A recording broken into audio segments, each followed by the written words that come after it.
at 151. Can you see it on your monitor what I'm showing? Yes. Tell us what this is.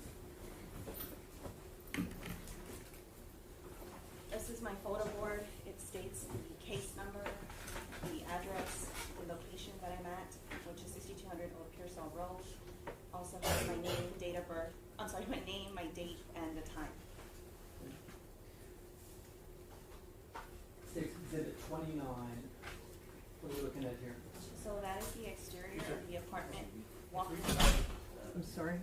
TV. Is that working? No, they were. She just turned them off. Oh. Just a minute. Okay.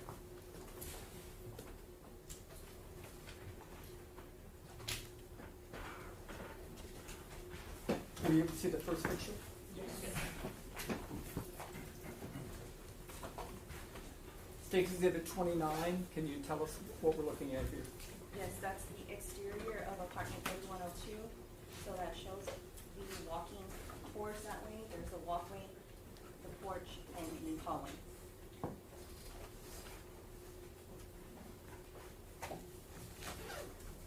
Number 30, tell us what we're seeing here. That's going up the walkway and screens, window screens. Is the door we see in the middle of the screen the entry to that apartment? Yes, 3102.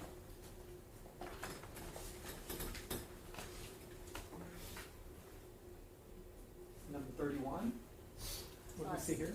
That's the breezeway walking towards 3102. I had talked about with you about sometimes particular crime scenes have certain challenges. Was there a challenge here involving water? Yes. We were told by firefighters that water was pouring out of the kitchen sink area and that it would be shut off, but that water would be continuing for the next hour. Okay, and did their prediction come true? Yes, there was water in the living room, dining room, porch area, and kitchen.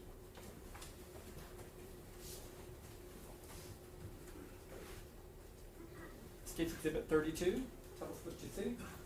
So that's underneath the breezeway in front of apartment 3102. Okay, and is that front door open? Yes.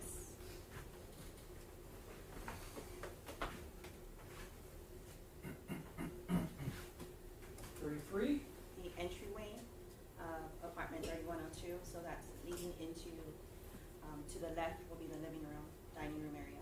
Okay, can you illustrate where that is on your diagram? Yes.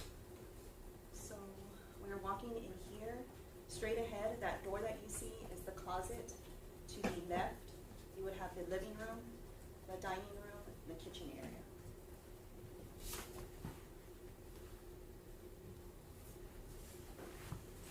This is number 34. Tell us what that is. So the courtyard area in front of the porch of 3102. Can you point on the diagram where we're looking at? Yes. So I'm standing around here in this area, so you're viewing the patio. Okay. And is that actually the tree that you have in the diagram there? Yes. Okay.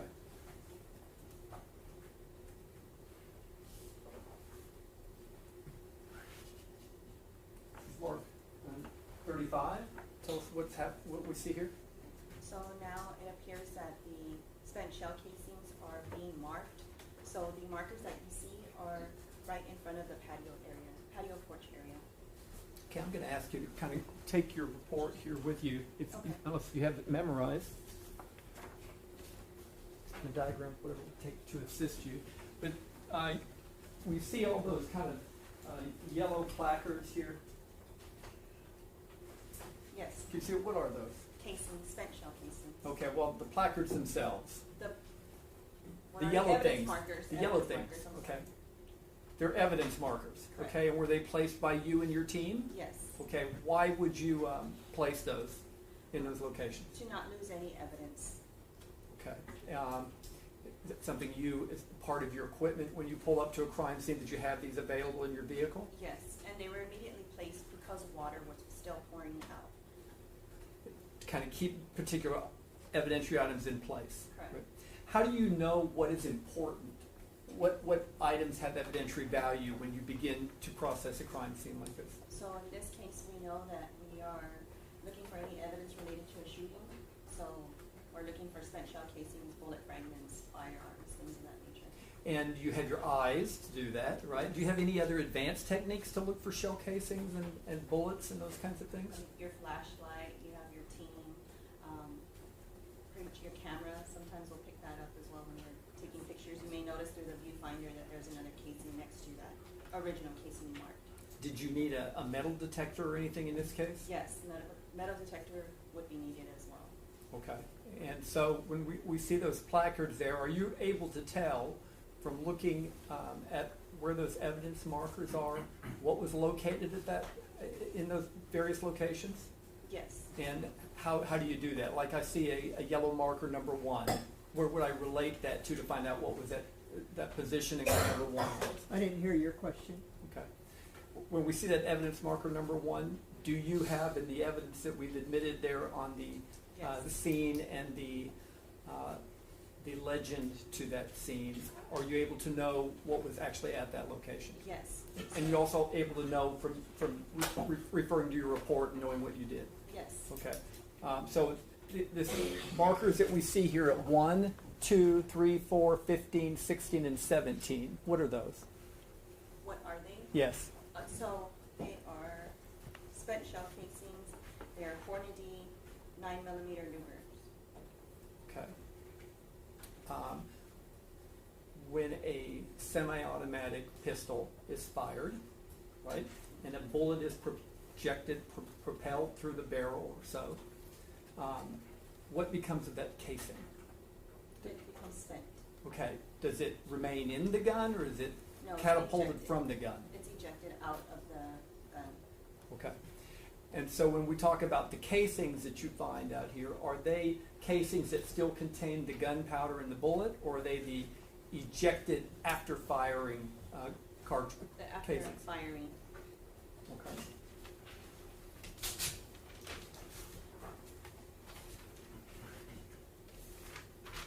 It's Exhibit 36. What do we see?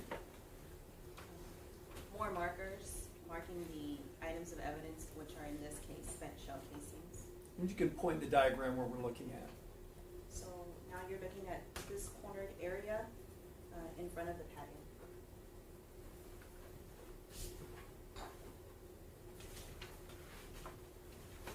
States Exhibit 37. Is this a closer view of some of those items? Yes.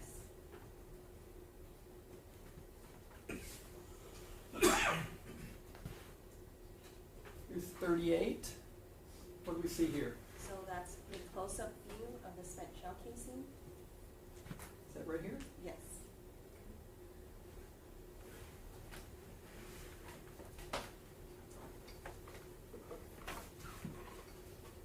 Right here, States Exhibit 39. Spent shell casing marked as ammo evidence 2.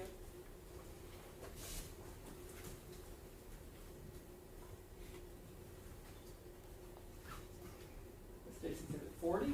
Spent shell casing marked as 3. And here, we're looking at all three. These are all the ones that we could see from afar, Yes. right? That are in this area that you just pointed to? Yes.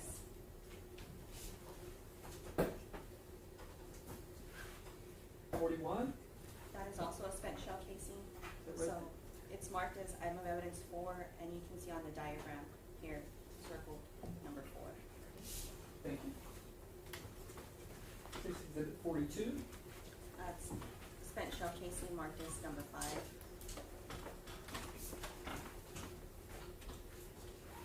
43. So in there, there's several spent shell casings marked as number 5, 21, and 14.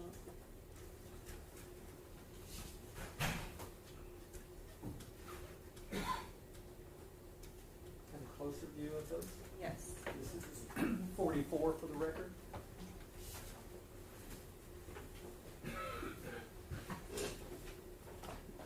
And 45, can we see kind of in the debris there, an item under 21, under marker 21? Yes, that's also a spent shell casing.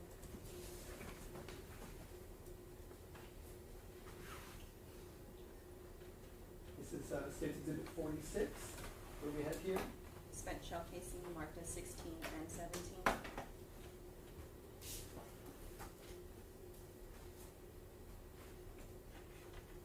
This is States Exhibit 47. What are we looking at here? So that's inside the patio area, and those are evidence marked as spent shell casings, I believe.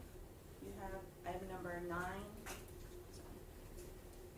10, 8, 7, and 6. Okay, and if you'll confirm, are all those fired shell casings?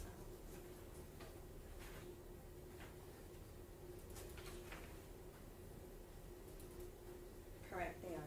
Okay, and you called them Hornady? That's the stamp that's placed on the casing.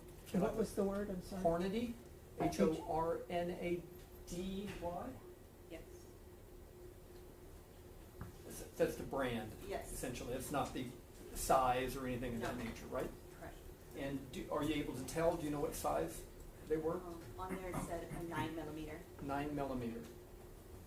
Okay.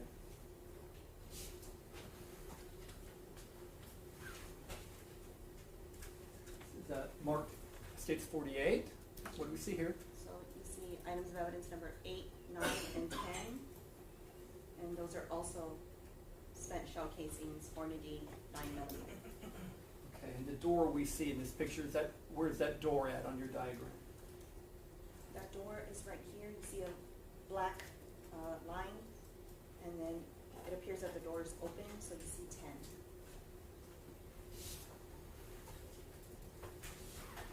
It's 49, what do we see? 6 and 7 are also spent shell casings, and that's also inside the patio.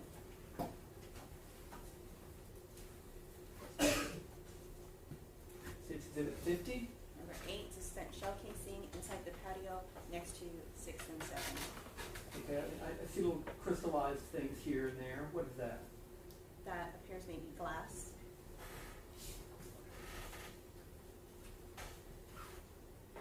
$6.51. That's items of evidence number 8 and 9, also inside the patio, and that is also spent shell casings.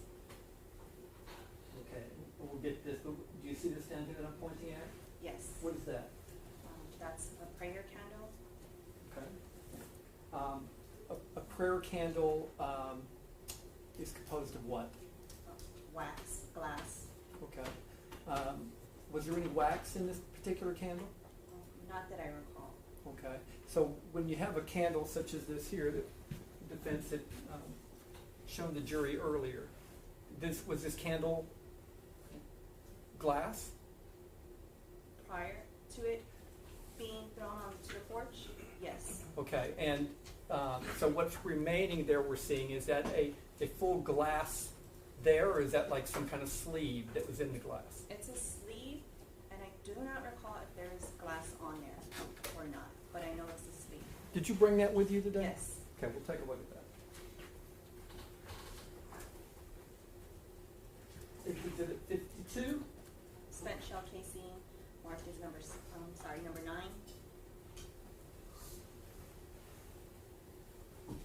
53. Spent shell casing marked as item of evidence number 10. And again, still on the patio here, right? Yes, it's on where the door's open at, on the patio, it's right in front of that door. This is number 54. What are we looking at? 11 is also a spent shell casing inside the patio.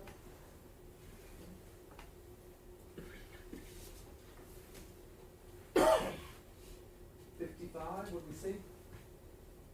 Number 11, which is inside the patio, it's also next to the closet of the exterior patio. Okay, what is this right here? A window frame, like a window screen. Like a window screen? Yes.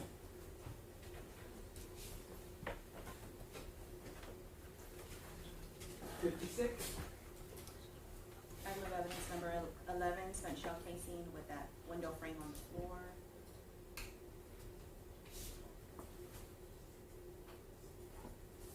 And is 57 a close-up look at that shell casing? Yes. 58, what do we see? So now E20 is that sleeve that you pointed out earlier. It's inside the patio, and there's also number 9, which is a spent shell casing.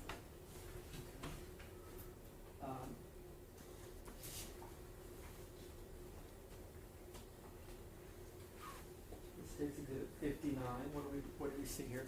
The it's a close-up view of this candle sleeve. Is pretty much the remnants of a prayer candle. Yes. Would you agree with that? Yes.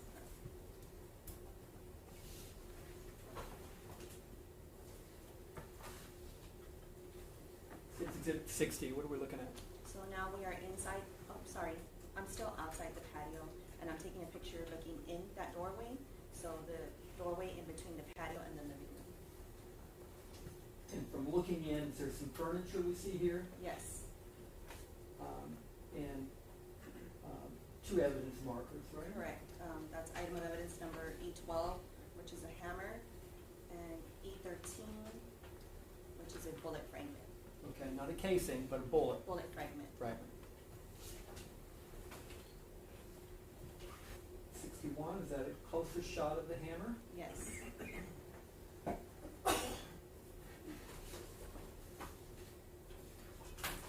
And State's Exhibit 13, is this a closer shot of the bullet fragment you mentioned? Correct. Now, with respect to all these items that you're talking about, did you bring those items with you to court and leave them with the court reporter? Yes. And we'll come to those in a few minutes. State's Exhibit 63, what are we looking at here? So that's the exterior. I'm standing outside the patio in between the door frame of the entry into the living room and also the window frame. Okay. And these items here that we see kind of in the Yes. center of the picture, is there a reason why you photographed those, or was there any emphasis on those? Yes, to show possible bullet impacts.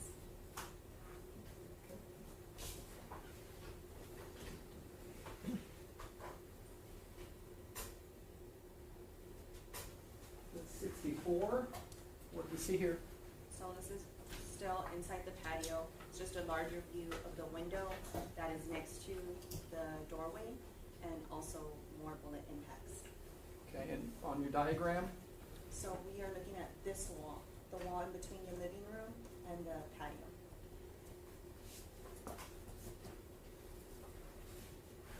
65. What do we see here? It's the same view of the window. Okay. Is this a chair here? Yes, Got it. And is the glass broken here? yes.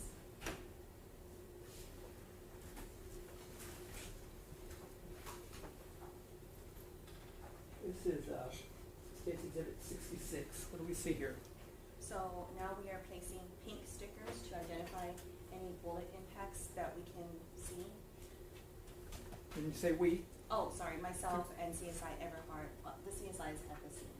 So those bullet impacts are marked with yellow sticker just to kind of give placement of where the bullet struck. okay, so when we're looking at these here, Yes, that I'm pointing to, yes.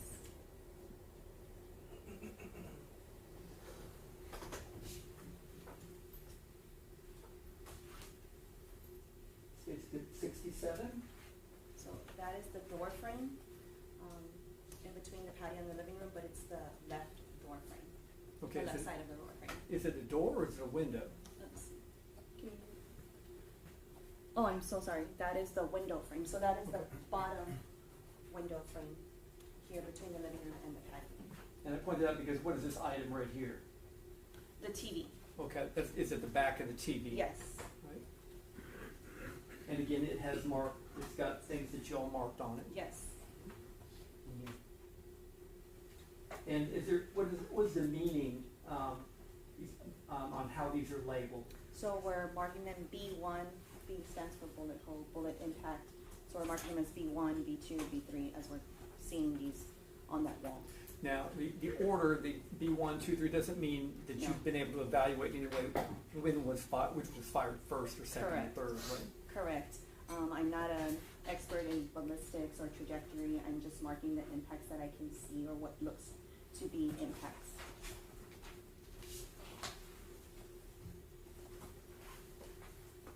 This is State's Exhibit 68.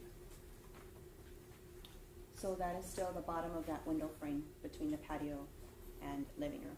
And is that your hand or hand of part of your team kind of to Yes. show the I'm sorry, I distance? didn't hear your question.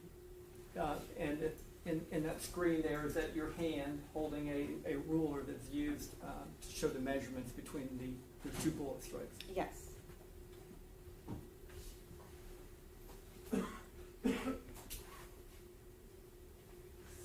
69. Tell us what we see here. So that's still the wall between the patio and the living room. How long is that ruler that you have in your hand? I If you can't know. read it from that. Here. Can you go up a little? It's about 6 inches. Okay.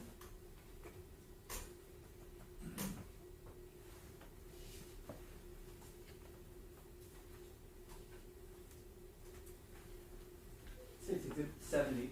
Tell us what you see here. So that's also marked what we appear to be bullet impacts on the patio door. Now, when you're taking all these photographs, is it still dark outside? Yes. About what time in the morning do you estimate? 2:30 in the morning. Okay. Is the body of the woman still in the apartment when you're taking these, when you get started? Yes.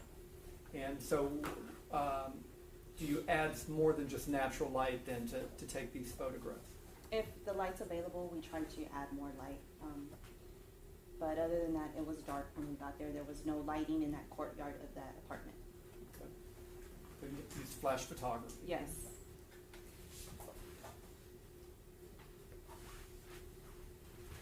What are we looking here? Space Exhibit 71. So bullet impacts on the door frame of the patio. Is this inside the door or outside the door? The exterior of the door, so outside.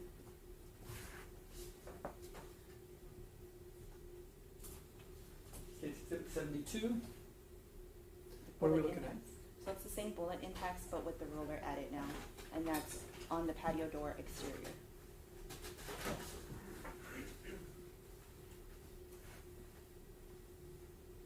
Space Exhibit 73. So that's a close-up of what we marked as bullet hole 1. 74. Close-up of bullet hole 2. That's also on the exterior patio door. 75, a closer view of that same bullet strike. Yes.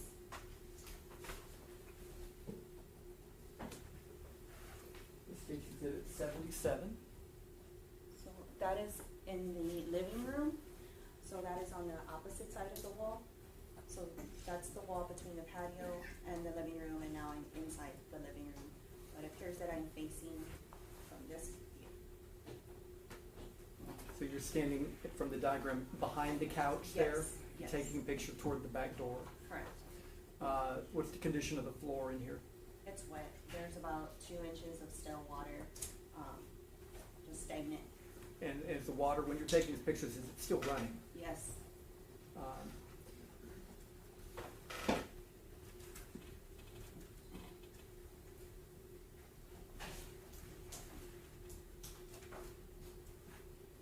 This is Exhibit 78. What do we see here? Same view. I'm still behind the couch.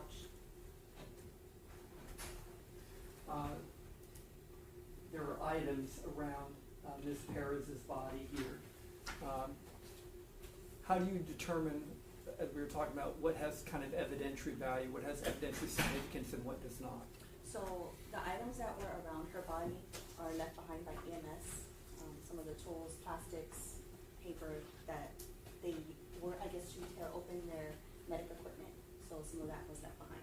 Okay, and are these things that you would routinely pick up and mark as evidence? No. And you didn't here? Correct.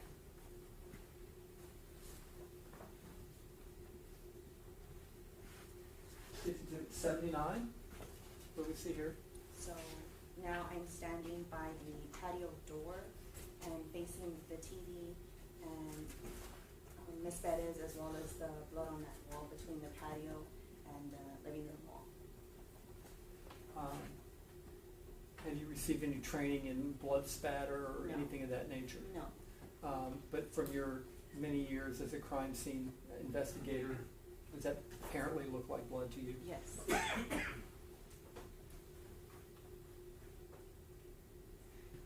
And these defects here on the wall, Are what appear to be bullet impacts. do they correspond with what pictures you had taken from the exterior wall? Yes.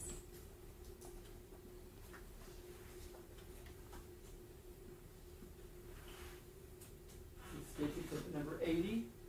So that is a wider view of the wall between the living room and the patio, and that's on the interior side. Okay, and on the TV, there are defects on the television here. That's correct. I don't see any marks or any of those stickers on there. Why is that? Correct. Because at this point, we're just marking the first impact, the ones on the outside and not the inside. Because, like I said, I'm not qualified in trajectory. I don't know, I cannot string the outside bullet holes, tie them to the interior bullet holes.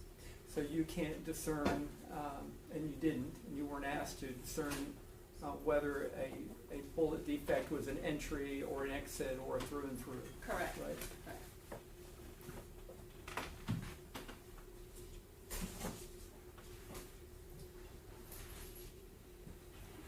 It's 87, what are we looking at? Items of evidence number E12 and E13, and that's standing at the doorway between patio and living room. You mentioned some of the debris here on the ground. Like these items, what do these appear to be? Yes, it appears to be Ms. Perez's bra or her undergarment, her top undergarment. Okay. And again, you didn't collect any of those things? No.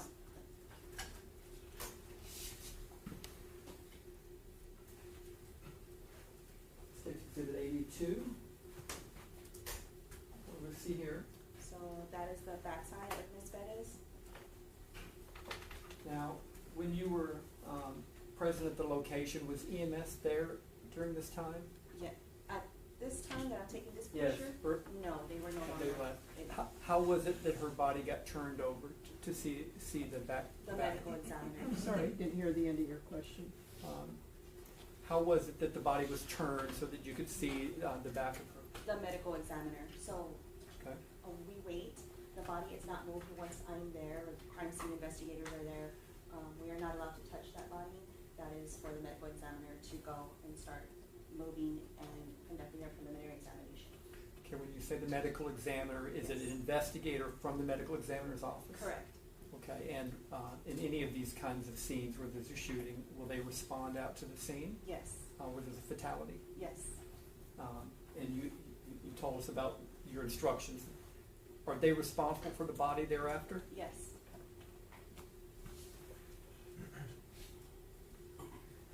State's Exhibit 83.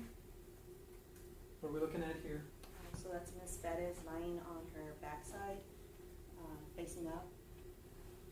And there's equipment, kinds of things on her body, right? Do you Correct. recognize? Yeah, some of them, I know from seeing bodies in the past with these sort of devices, that's all left by EMS.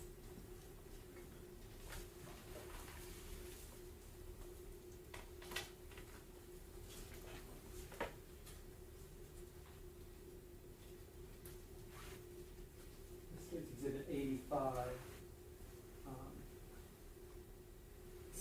Tell us what you see. So that is the upper right shoulder of Ms. Perez, but at the time, it appears that there's a device placed on her chest. Is it some kind of seal? Some kind of plastic? If you know. If I do not know, I know it's just placed by EMS, but it appears to me that that's what that would be there for. And what was the reason you took the picture, if you know? To show maybe if that was a seal to cover up a wound.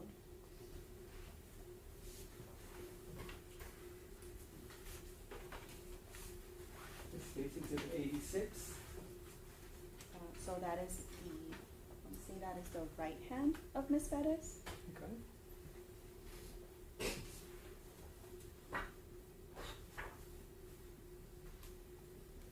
State's Exhibit 87. The left hand of Ms. Perez. Okay. You know, we can see some kind of reflections in here, right? Yes. That kind of indicate how wet that floor was. Yes.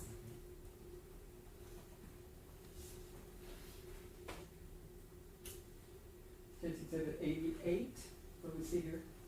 So that's the interior wall, as stated earlier, between the patio, living room, showing the blood, the apparent bullet impacts to the TV and the wall.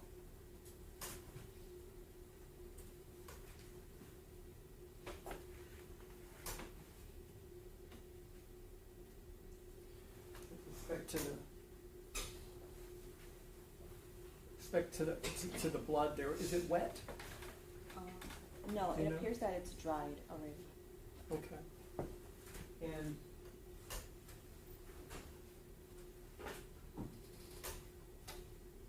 If anything, it may be damp, but it's not still. some still dripping? Correct.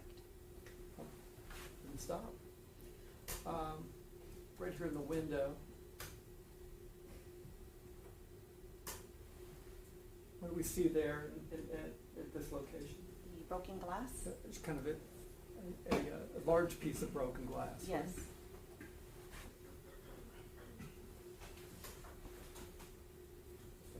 Sorry, I enlarged it when the next picture did that for me. This State's Exhibit 89. Is that what that is? Yes.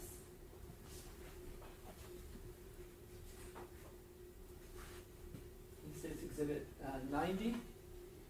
Is that a close-up shot of the bullet defects on the television? Yes. And how many are there? 5.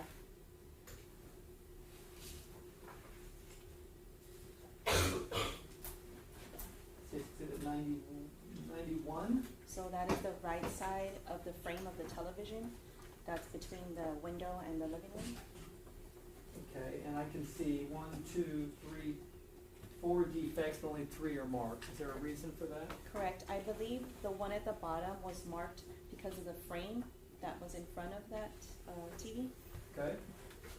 And so you would have marked the window frame.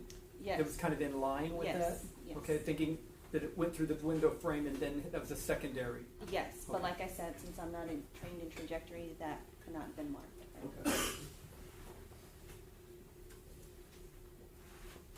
It's 92. So it's the same picture, just added a scale ruler.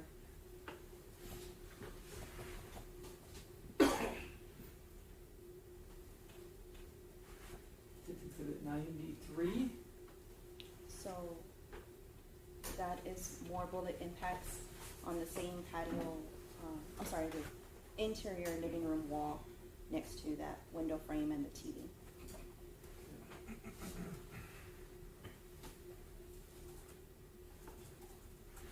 It's number 94. What are we looking at here? That's the interior door frame of the patio, between the patio and living room, Okay, and what's your reason for taking this picture?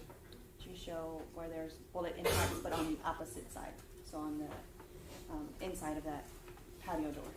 These marks that I see here, is that what looks to be bullet impacts? Yes, And do they correspond with bullet impacts you see on the outside of the door? yes.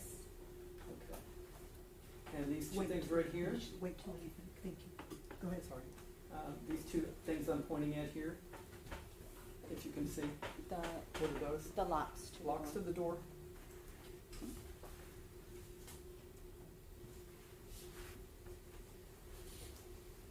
State Exhibit 95. Tell us what we're looking at. That's the interior of the patio door.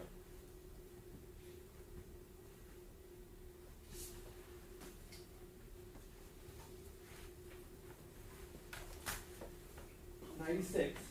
What do we see? The living room area and items of evidence number 13. All right, which you've identified as a bullet fragment, Yes. right? Okay. Did you notice if there was any other bullet fragments anywhere along this wall? No. Did you look? Yes.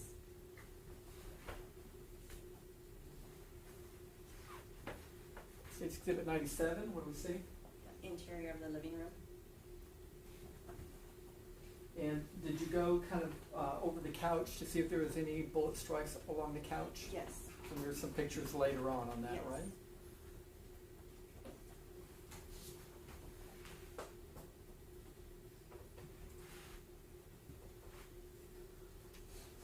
98, what do we see here? That's a mid-range view of item of evidence E13 in between the living room couches. Okay, can you point to your diagram where that is? Yes, so we're looking at this area. Says 99, says exhibit 99. What do we see here? So now we're inside the living room and we're looking towards the kitchen area. So I'm right here facing this way.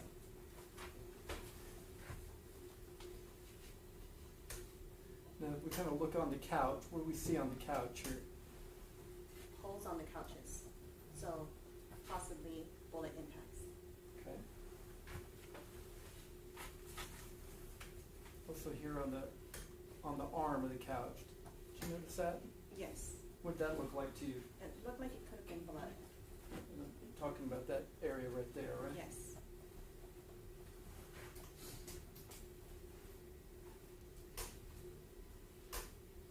And on this door right here, what's this door to? You show us where that door is. Yeah, it's a closet, but it's a small closet, a hallway closet. Okay. Did you note any bullet strikes to that closet? Yes. Can you see them here on this diagram? Yes. Up here. Here and down low. Yes. And how about this wall? Did you see what appeared to be bullet strikes on that wall? Yes. And we have better pictures of that, but you did see some, right? Yes.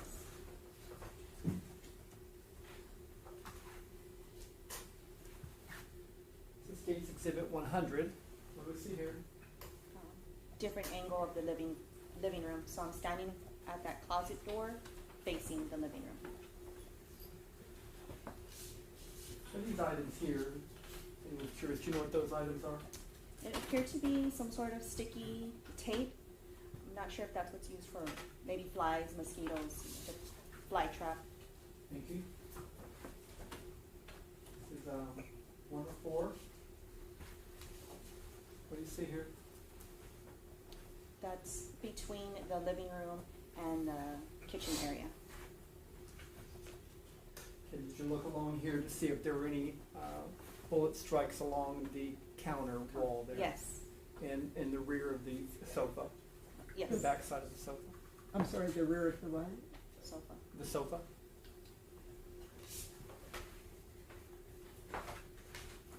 102. What do we see here? So that's the same kitchen counter, opposite side. And it's showing the sofa as well.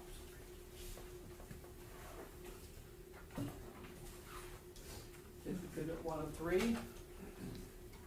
That's the counter of the kitchen. Okay, so from 102, if you just stepped to your right and taken another picture, is that what we're looking at? Yes.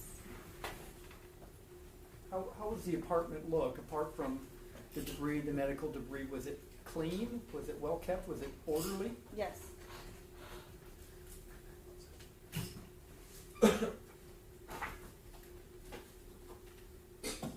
What do we see here?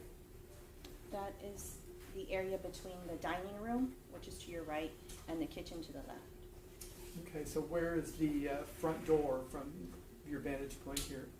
So I'm standing right here. The door is to my left, this area, like diagonal, Okay, but left and behind me, if that makes sense. so the little rectangle there, what is that in between this table here and the door? I'm sorry, what? Sorry, sorry, the rectangle? Oh, this right here. Closet. So that's right here, that wall we see is the closet. Yes.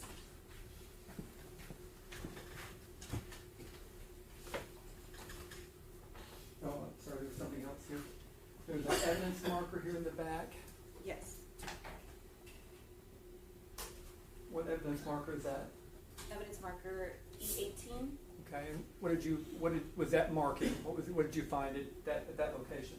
It was a bullet fragment, and I would say that's in the dining room area. Okay.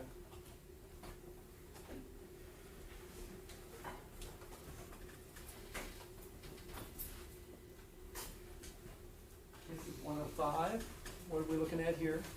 So that's the back wall of the dining room area.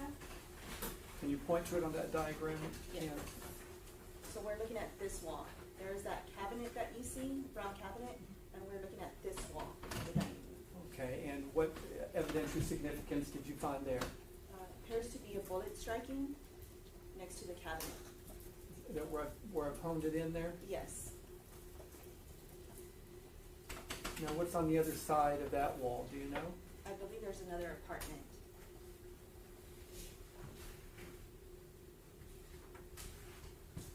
This is 106, is that a better picture of that bullet strike? Yes. 107, what are we looking at? View of the kitchen, so they have a kitchen island.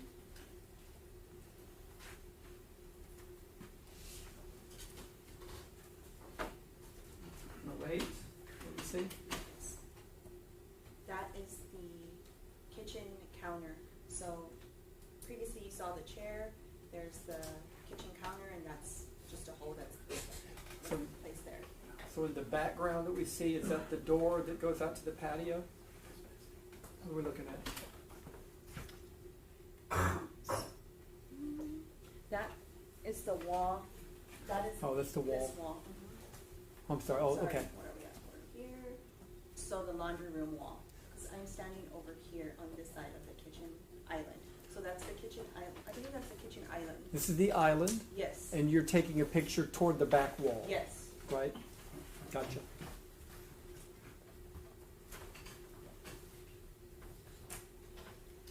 And that's 109, we see that same chair in there, Yes. right? Yes. So you would have been taking it in this direction? Yes, so it's facing that door that you see there, behind the kitchen island. That's what you previously showed me on the other picture. This is 110. What were you meaning to take a picture of here?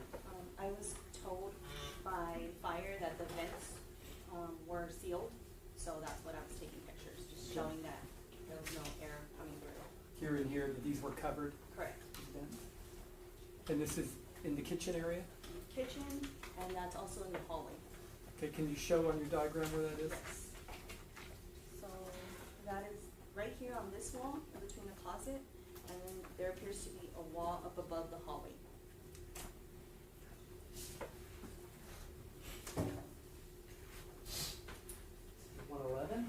Let me see here. Evidence item number 818, that's in between, that is in the dining room near the kitchen. You had mentioned before that that was a spent bullet fragment? Yes, Is that what's shown in 112? yes, it's close to the other bullet, right? And it's wet there too, isn't it? Yes, It's been at 113? so that is between the dining room and the kitchen. 114? Kitchen area.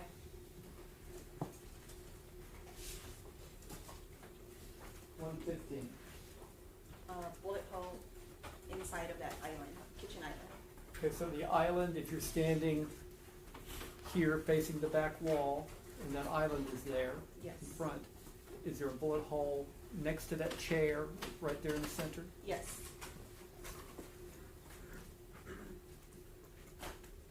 So did you look for where that bullet went? yes. Showing you 116. What do we got here? That's the bullet that was found inside that kitchen island. Okay. And that's mark number 19? Yes.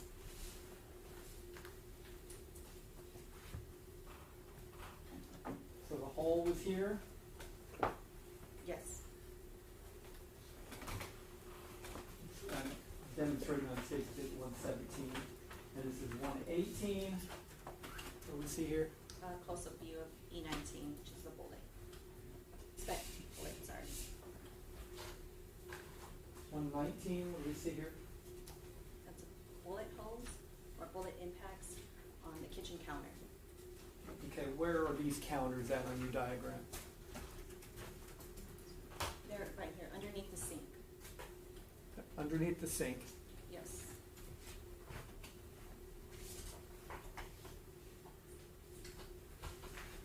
120, what do we see here? That's underneath the sink and a bullet impact.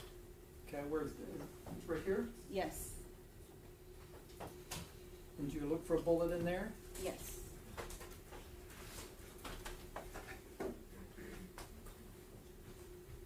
Exhibit 121, what is that? That's the backside of that kitchen, underneath the kitchen sink cabinet. Yes. So this is this one here. Okay, so it's garbage disposal, Yes, these water lines here? yes, Okay, is this spraying water yes, in this area right here? yes.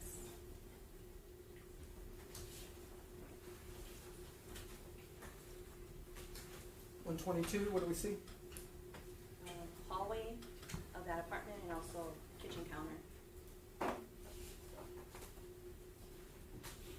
You take a couple of steps and take another picture, do we see State's Exhibit 123? Yes.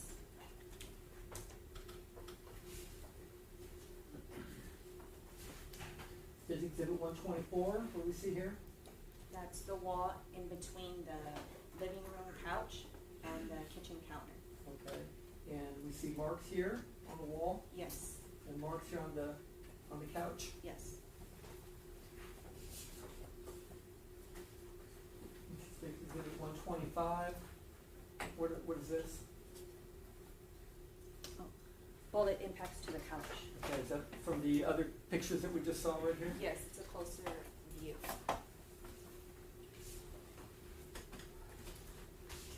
126, what do we see? The living room couch with that kitchen counter behind it. Maybe a better picture of those strikes on the door Yes, in here. yes. Did you recover any of the bullets from that went in there? No, we opened that closet, but it appeared that there were still bullet holes behind that wall. So it traveled through the door and through the back wall of Yes. that closet? Yes.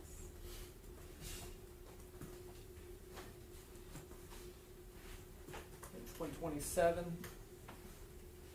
Is that same closet door? Yes. 128. Does it indicate the lower gunshot defect on that same closet door? Yes. This is 129. What do we see here? That's the kitchen counter.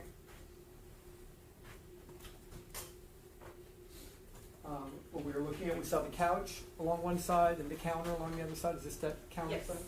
I didn't hear it, I'm sorry. Okay, No, I didn't hear your question. and I don't remember it. Is it the Okay, y'all wall? are talking all over each other a little bit. I'm sorry about Thank the you. wall between the couch and the kitchen counter. That's where this is located. Yes. Now, did you find the bullets that made these entries here? No, those were the bullets that you showed previous underneath the sink. So that is the back wall of the sink. And we previously saw them where the garbage disposal and the water tank were hit. So it's the outside of that wall where all the water started leaking from, Yes. right?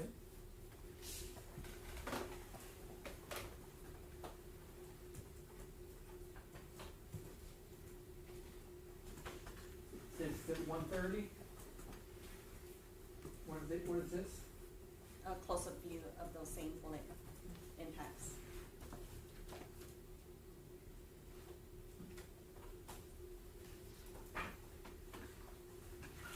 It's exhibit 131. What do we see here?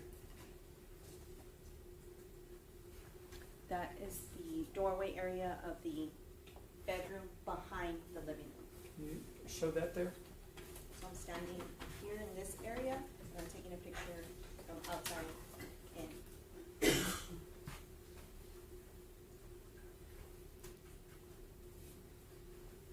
And when you check in this room, is this room empty at the point that you're processing this scene?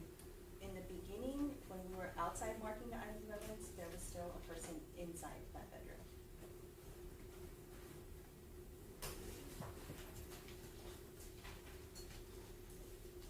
This is 132. What do you see here?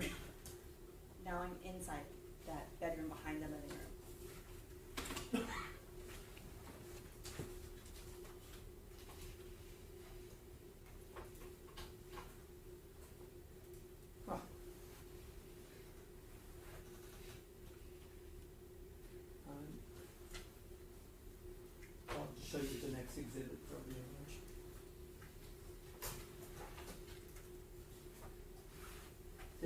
133, same room, Yes, closer picture.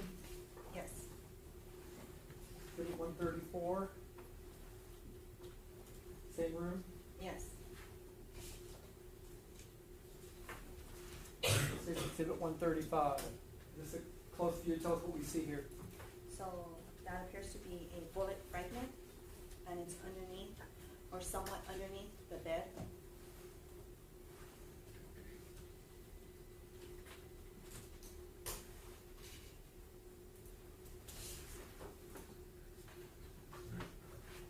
Exhibit 136. That's a closer view of the bullet fragment that was found. Your Honor, if I could, can I take the witness on voir dire on that issue? Sure. Put that in. Sure. Ms. Diaz, I noticed on any other bullet fragment that you saw, we have an exhibit marker on it. This one doesn't have one. No, that was towards the very end, doing our final sweep when that was found. Okay, so you never marked that as an item of evidence, and you never marked that as a bullet fragment? I collected it, and then when I went back to the office, it was marked with the picture with the marker on there. Okay, but you never marked it at the scene? At the scene, no. All right, that's all for now, right? So when you started processing, was the man still in his room when you put out the initial markers? Yes, And so, from his questioning, after he was removed, at some point later when you came in, you discovered that in there? yes.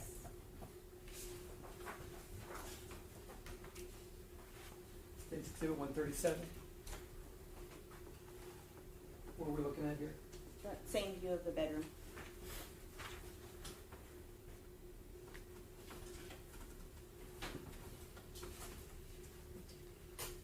Was this bedroom clean, orderly? Yes.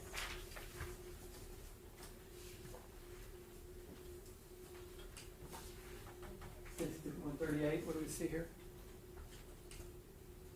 That's the bedroom. Between the bedroom, so that's the bedroom wall, which is this wall, the wall between the bedroom and the living room. Okay, did you examine that wall to see if you saw any bullet defects in that wall? Yes. And what did you see? It appeared that there were bullet impacts in the closet of that bedroom. Shown with the mark states Exhibit 139. So it's a closer up view of the bullet impacts. Okay. And 140. Closer view of the bullet impact that was found inside the closet of the bedroom. Is that the only bullet impact thing you, or defect you found on the entire wall? Yes. And did you find any other bullet fragments in that room? No. One bullet fragment in the room, one defect on the wall? Yes.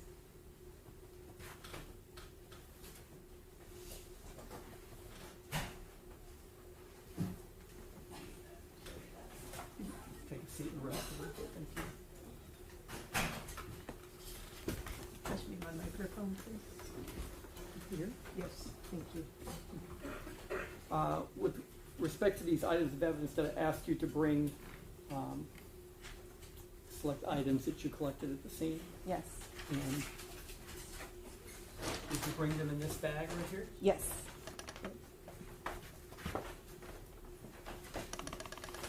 Judge, I hate to ask, but can we take a short commercial break? All right. Members of the jury, I'm going to give you a short break. All ready for the jury?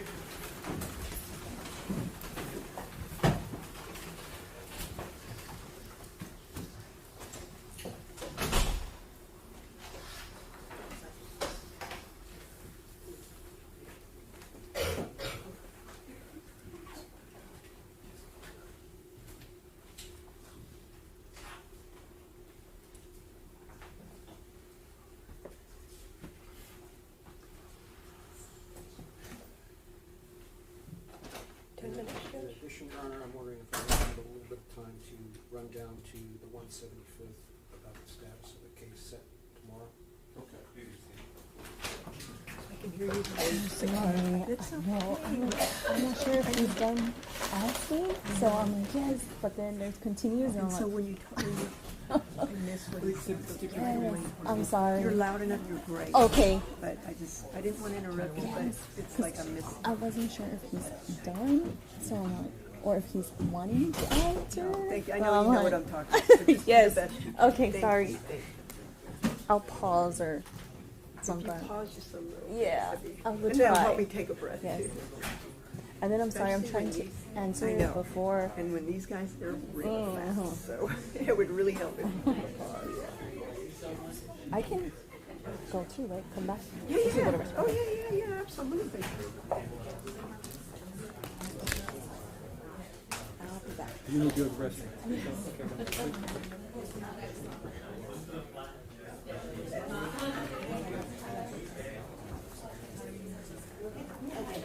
Okay.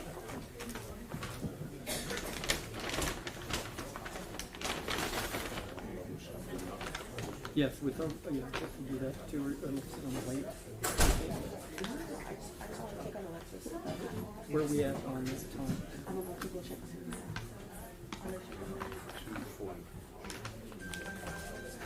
What 240? It's gonna take what it takes, I guess. 2 1 3.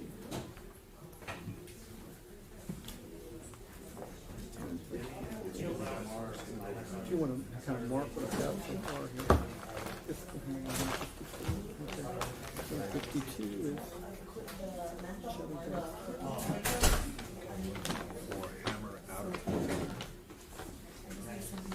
continuous. You can mark it 54A or something. Oh, that's 152 is the shattered third handle. 153 is the projectile fragment from the surface of the left shoulder. And the projectile from the body. Yes, and this is back. This is 153. Recovered.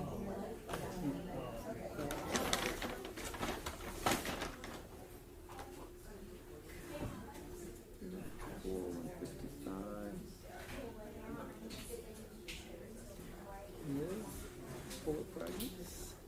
Well, you said, I heard 155, what else? 155 is hand bullet fragment projectile. Item E1, this is going to be the one that was recovered from the secondary search. Yes.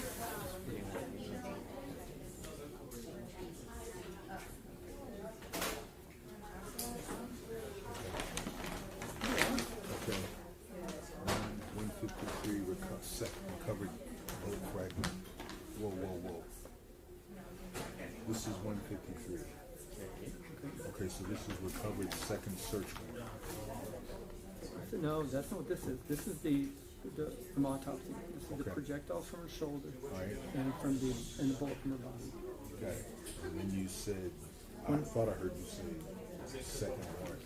That's 55. One parent bullet frag, second search warrant. Got it. I should maybe make that a later.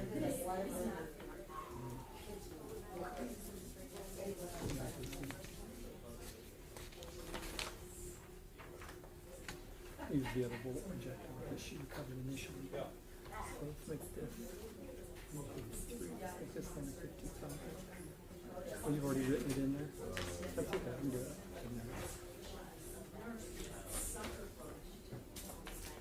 The 157 is all the other bullet fragments that she collected. Right, what's 156? 156 is for the casings. Right. All the casings?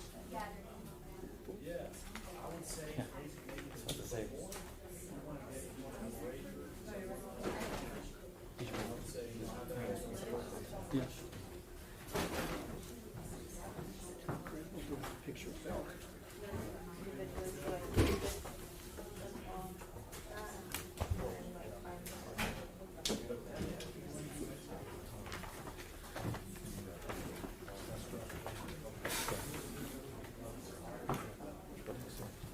Okay, well, I'm not gonna open them. I'll need a scissors. I think there's scissors right in front of my monitor. Oh, yeah. That's okay.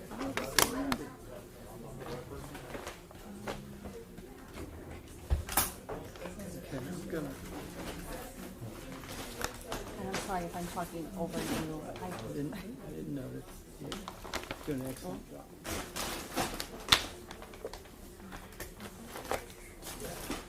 Okay, and then as I open these, and I get the inside, so you make them A, B, C, okay, on each one.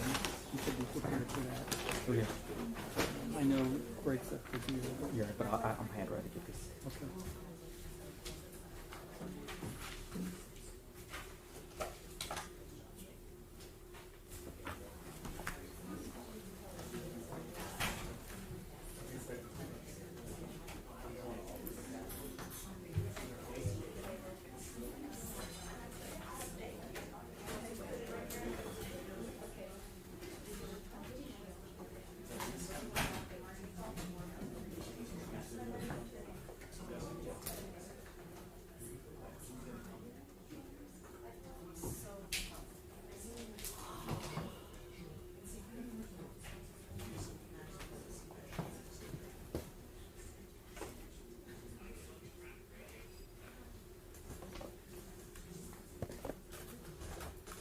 So as I'm opening them up, you want me to keep them down below until? Yes. Okay.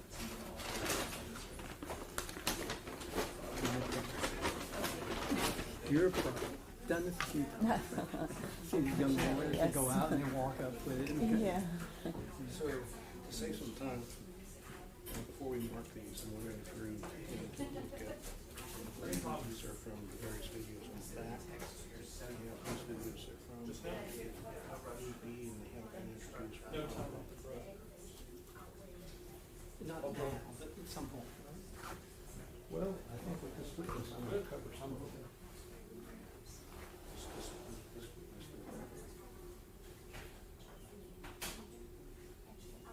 They're true and correct.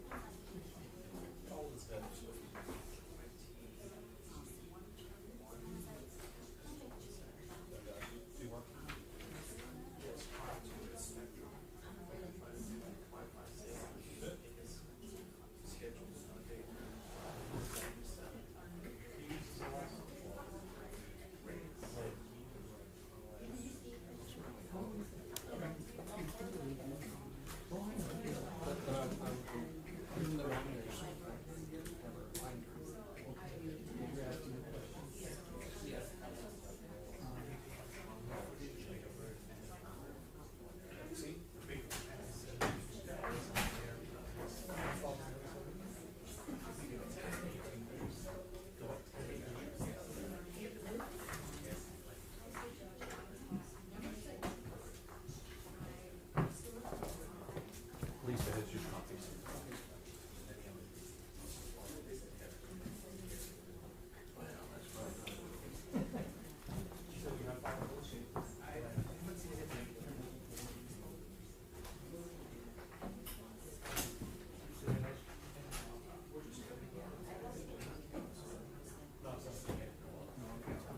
I want to object to this and say that we need to do it. I do not.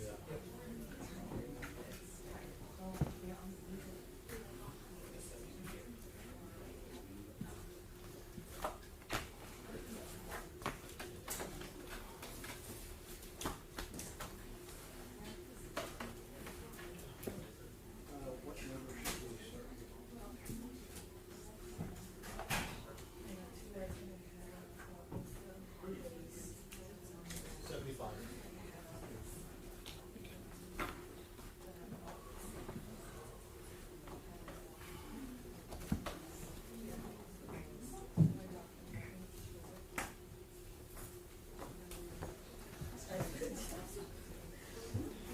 Follow-up report. We'll Oh, get to that. yes. Okay. Okay.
stop?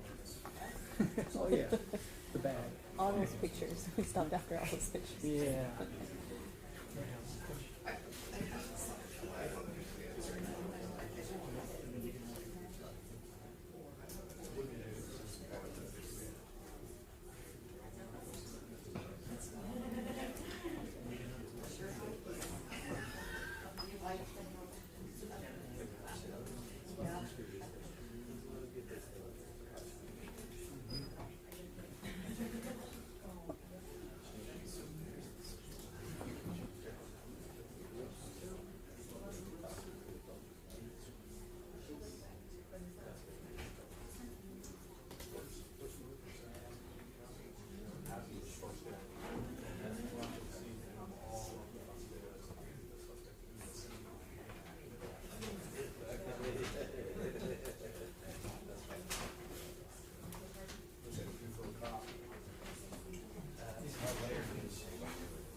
Slide here if it happened. In the trial, you're like,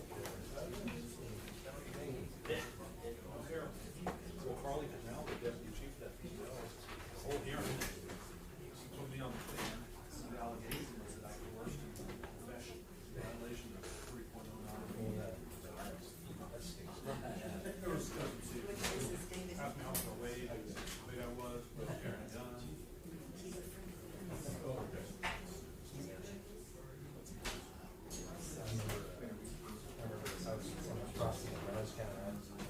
I take a picture of, I have a little sleep. Small guy. I can relate, I was too. Yeah, so I had to go.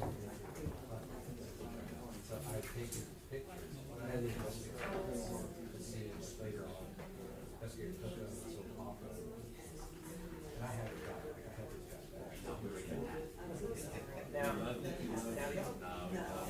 what do you see right there? What kind of car is it? Mini Cooper. You think a man drives that or a man? It's on the record. Okay, that's pretty good. Yeah, I like that. He was like, well, you know, I may go down, but I'm going down. That's awesome. I was like, judge objection expected.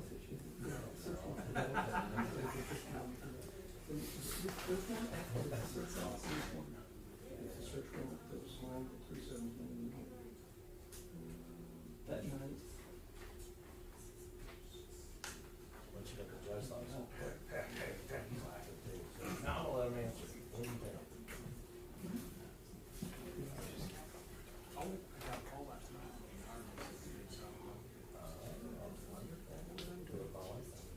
She handling us. How many judges do they have? So, and then Steele's about to leave, but only be until now. You had Crawford, Hines, used to be right, now it's Hines. Used to be Hines, right? So if it's indicted, it's assigned to one court, not one judge, right? Or they share? Indicted, signed to one court, one judge, so it'd be Crawford, Wright, and Old. Okay. Yeah. I mean, the way it is, well, yeah, my wife should do it. Because the track case is about 50 years. Yeah. As we go through this bag, I'm gonna have you open them and then take things out and mark them A, B, C, D, and And then mark them as ABC. like, yeah, The original yeah, package. it's gonna have a regular number on it, and then about the contents of it, A, B, C, D, E, I think. Yeah. Yeah. Without, you know, Recently indicted. There's twins. Out of state. Sex case, murder.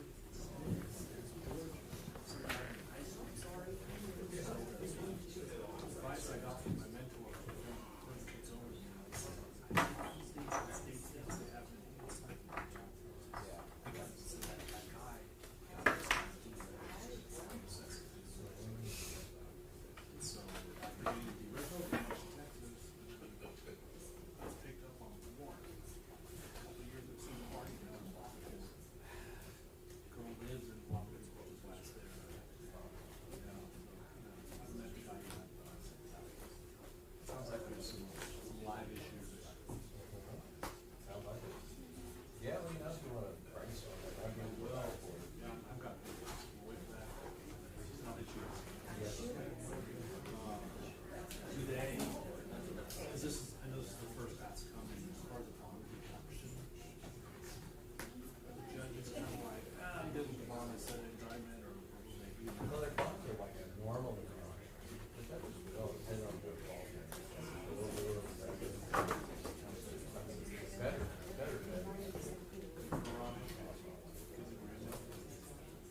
judge once told me when I first started doing this, I was a cross between Jimmy Stewart and the combo.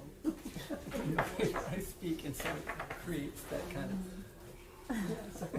I encourage you. Okay.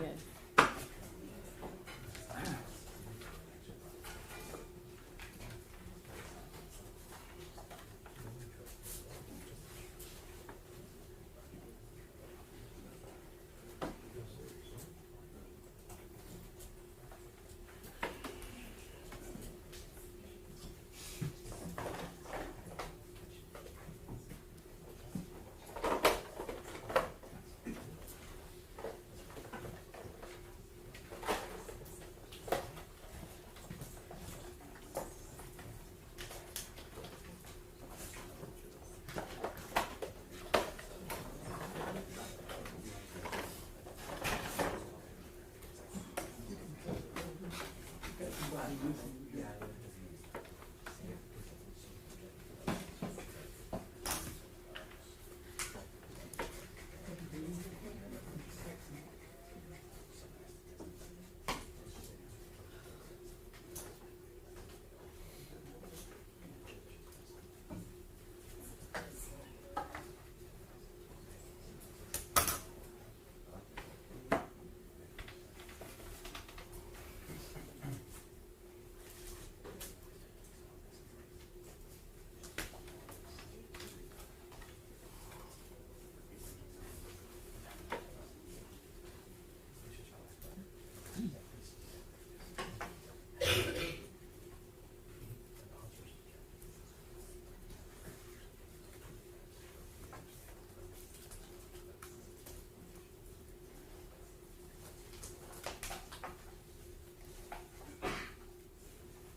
Dora, were you waiting on for Daryl?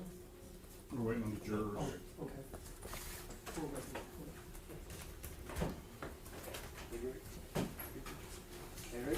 All rise for the jury.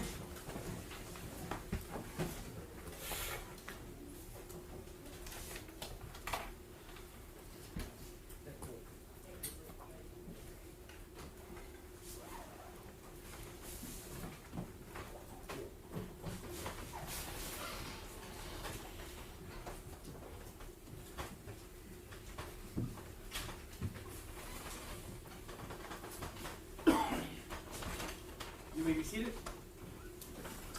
All right, members of the jury, welcome back. Stay? May I proceed, Your Honor? Yes. As we broke, I had asked you about items that you brought with you. Are these the items you brought with you from the property room? Yes. I'm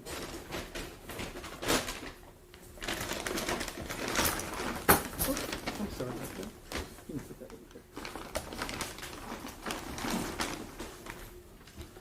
Empty these out of view. Show it to you one time here.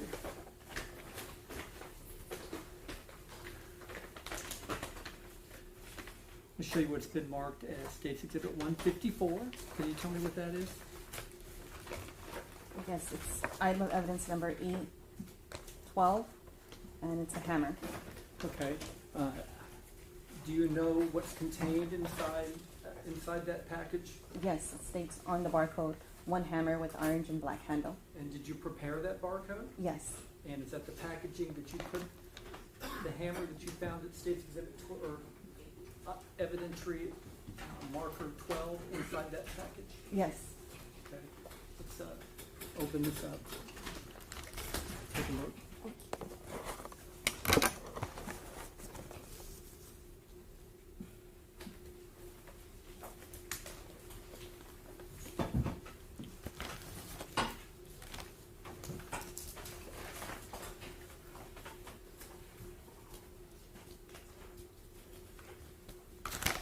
Open it up outside the presence if you can.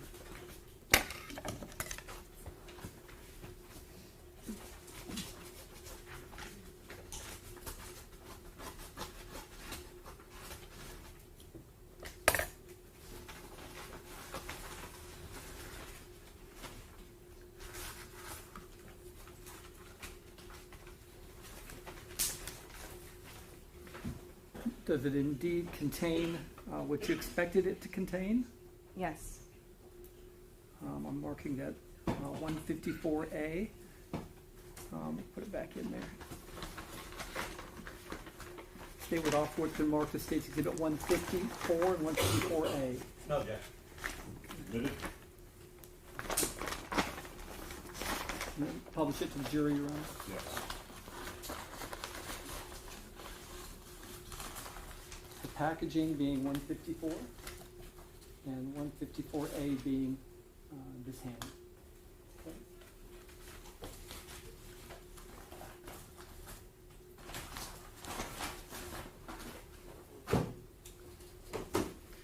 Next item. I just marked the State's 152. Do you recognize it? Yes. What do you recognize it, and how do you recognize it? So I recognize the barcode that I created. It's item of evidence number E20. E20 was what on your diagram here? I have on here one shattered glass candle, in quotation, Lord's Prayer. Okay, is this a prayer candle that you identified in the photographs? Yes. Did you take that, collect it, wrap it up in this container? Yes. Open it and take a look inside and see if it's what you expect to be in there. Is it sealed? Yes. Okay, sealed with tape? Yes.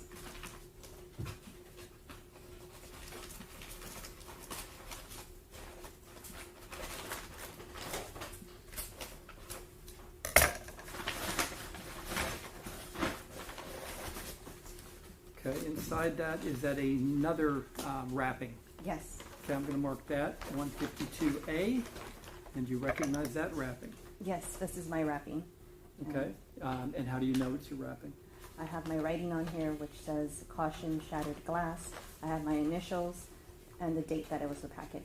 And is it also sealed? Yes. You can open that.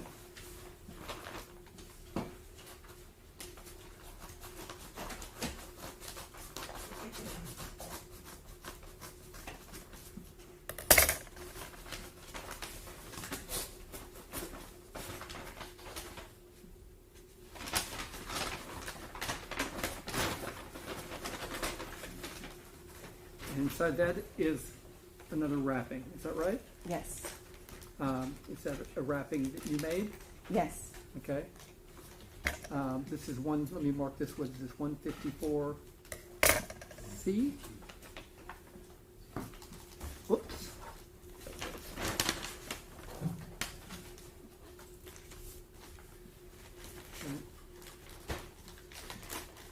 And be careful opening that, right?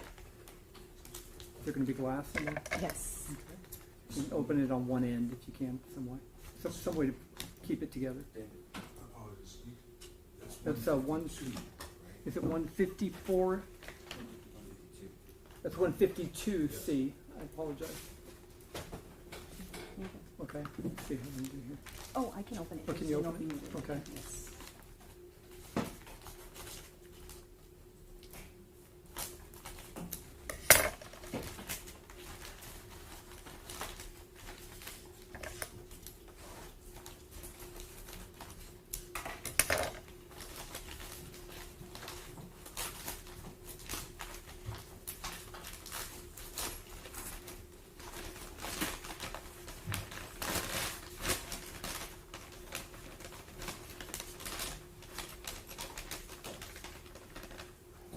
Okay, and does it contain what you placed in there? Yes. The remnants of the prayer candle? Yes. Okay. All right, you can roll that back up.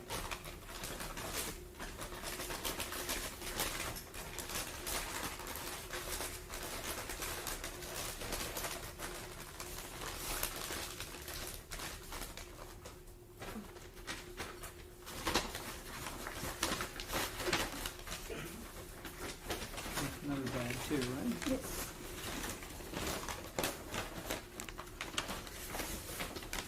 And the state would offer states exhibits 152, A, B, and C. Okay. You can admit it?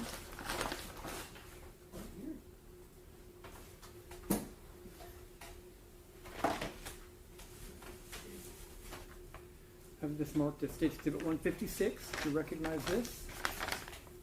Yes. What's contained in there? Spent shell casings, and I've marked it item A. And how do you recognize it? The barcode that I created. It's just Also, when- there, yes, how many shell casings did you actually collect from that scene? Do you remember? I do not recall, but they would be in here They'll all be in this individually. bag. Yes. And let's take a look, see if they're there.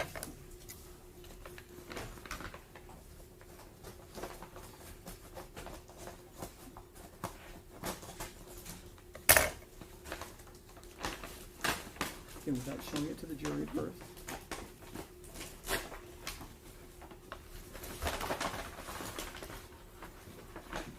Okay, there are multiple bags in here. Yes. Okay, I'm going to label these separately.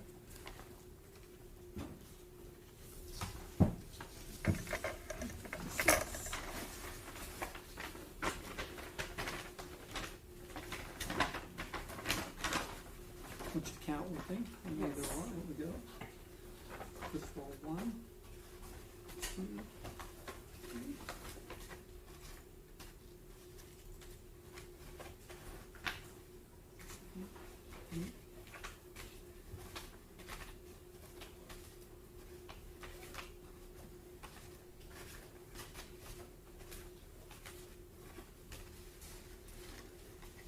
How many did you count? 16. 16 small manila envelopes. Would you agree? Yes. Okay, let me mark each of them. This is 150. 156. I can't hear you. This is 156. Yes.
All right, I'm showing you what's been marked as State's Exhibit 156A through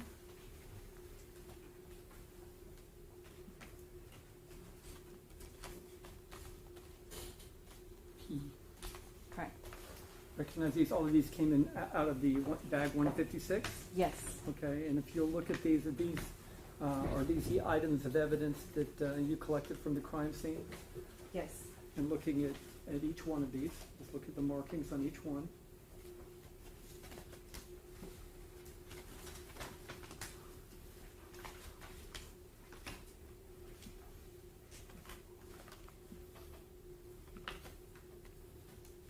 Yes. Do they contain your markings and the date? Yes. Case number? Not the case Okay. number, but it's my initials, date, and badge number. They all came from the bag that had the case number and the Yes. other identifiers and the tag you made? Yes. Okay. Are these the items and the cartridge casings you picked up from the scene on 6/23/2023? Yes. Okay. And I will offer State's Exhibit 156 and its contents 156A through 156P. No objection. Right there, admitted. Okay. Let's put them all back in 156.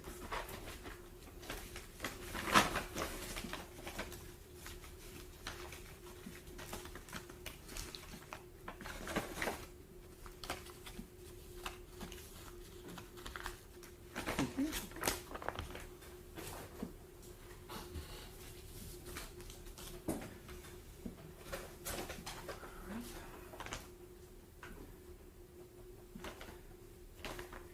I'll show you what's been marked as Stage 157. Can you tell me what this is?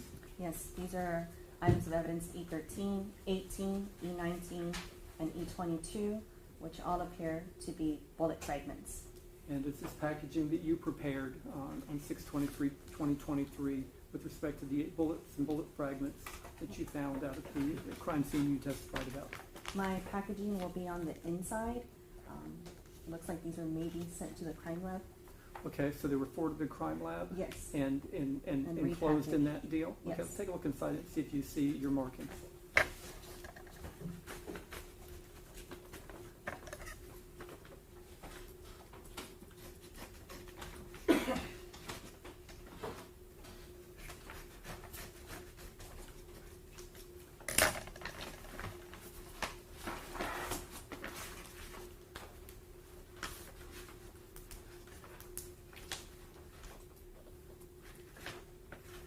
Do you recognize the contents of State's Exhibit 157? Yes. Okay. What is contained in 157? The bullet fragments with the barcode package with my initials, badge number, and date. And how many items are there? 4. Let's mark those. Individually A.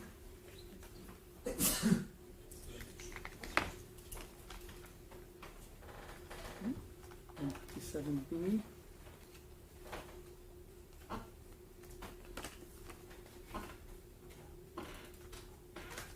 And 57C.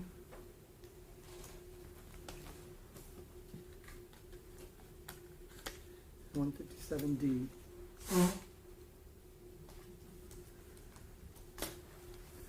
Okay, and these are all manila envelopes, right? Yes. Can you feel through them about, see if they contain what you feels like they contain? What's it feel like? Hard, solid, small fragments. Okay, these are the items that you, those are the kinds of items you placed inside those envelopes? Yes. Okay, and you had mentioned that there were other markings besides yours on this. Oh, yes. Other markings sorry. on the envelopes, right? Yes. And when a item of evidence can be tested further, do we have a crime lab in Bear County? Yes. And what are the protocols for getting an item that you collected and you took to your secured property room and then getting to the crime lab? The follow-up unit detective assigned would request our evidence to be sent to the crime lab. And when it goes to the crime lab, do the items have to be sealed? Yes, And when the crime lab does their testing, do they have to reseal it before they return it to the San Antonio Police Department? yes, And all these items, have they been resealed? yes, Okay, I'm gonna put 157A through E inside State Exhibit 157, and I will offer those items in evidence. Judge, may I take a witness on board now? Yes. The, Ms. Diaz, the 157B, which is your E22, can you Sorry. read that? yes. Where was that bullet fragment found? That is the bullet fragment that was found in the bedroom. Okay, so that was the last one that you talked about, you thought was a bullet fragment, but didn't have any flags or any markings in the photographs that you took at the scene. Correct. All right, Judge, that's all I have. I don't know if co-counsel has anything.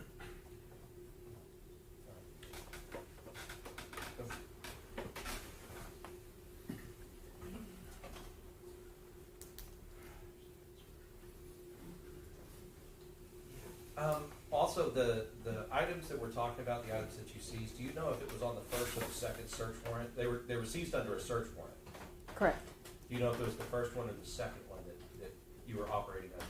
I was operating under the one that was issued on that day, which was June 23rd. Okay, and was that a search warrant that listed Melissa Perez as a suspect? I do No. not recall. Okay, Judge, that's all the questions I have. We have no objection to it. All right, they're all admitted.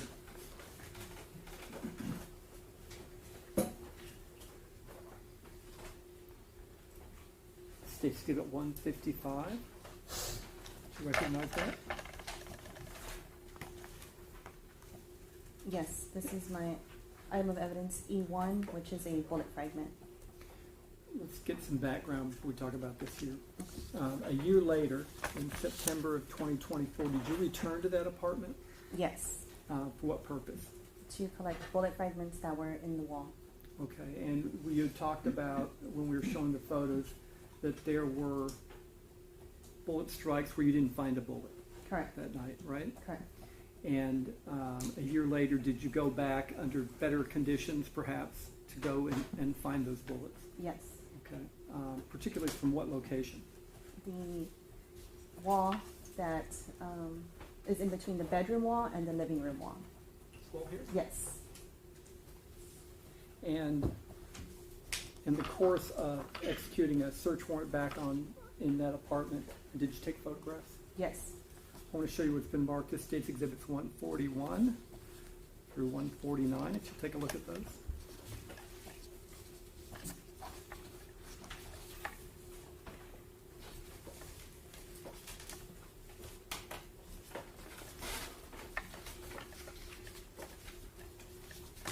Do you recognize them? Yes. What do you see there? Those are photos of the apartment as seen on September 20th, 2024. 2024, that fairly and accurately depict what you saw from your own eyes through your own camera lens. Yes. I would offer what's been marked as State Exhibit 141 through 149.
If the state is willing to stipulate that the apartment 3102 did not look like this on the date of June 23rd, 2023, we would have no objection. Otherwise, we would object. Testimony is these weren't taken June 23rd of 2023. I would not submit to the jury that the apartment looked the same a year later than it did that day. This is a subsequent search warrant done a year later. Different occupants of the building Yes. at that time, different furniture. Yes. As long as that's noted, we would have no objection. All right, they're admitted. May I publish them, Your Honor? Yes. So you sit with the marked as State's Exhibit 141. What are we looking at? So that is the kitchen area leading into the living room. Okay.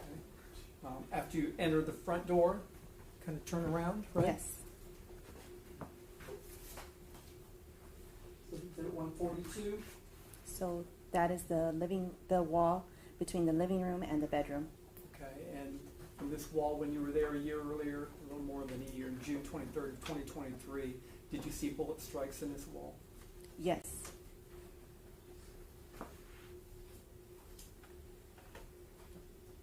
This is 143, what are we looking at here? So you can see the bullet strikings appear to have been painted over. Like, for instance, that impression? Yes. And was your purpose to kind of look for the bullet that made the bullet strikes that were seen in that wall? Yes. And since you'd seen the wall last and the apartment last, had it been painted over Yes. and hold still? Yes.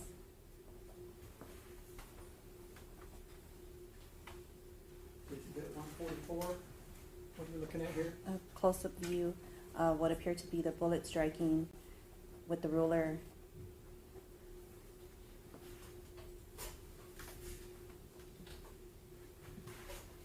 This is 145. Tell us what you see.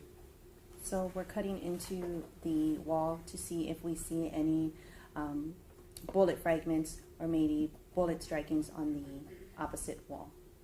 Okay, I see, correct me if I'm wrong, 4 cutouts of that wall. Yes. Okay, what were the purpose of the 4 cutouts? So we could not find the bullet or a bullet striking on the other side of that wall. So therefore we figured that the bullet fell into the wall, and that's why there are 2 cuts at the bottom. To see if the bullet, by virtue of gravity, fell to the bottom? Yes. Okay. And it's 146. I'm sorry. What do we see here? So we found that the bullet was lodged into like a 2x4 that was in between both of those walls. Which of the holes were we looking at there? The one at the top right. This one here? Yes. So at first we did not see that bullet stuck in the 2x4. So that's when we made the hole at the bottom, looked again, and saw that that bullet was stuck or lodged in. So the 147. Yes. It's kind of just polishing it away. Did you reveal there was a bullet there? Yes.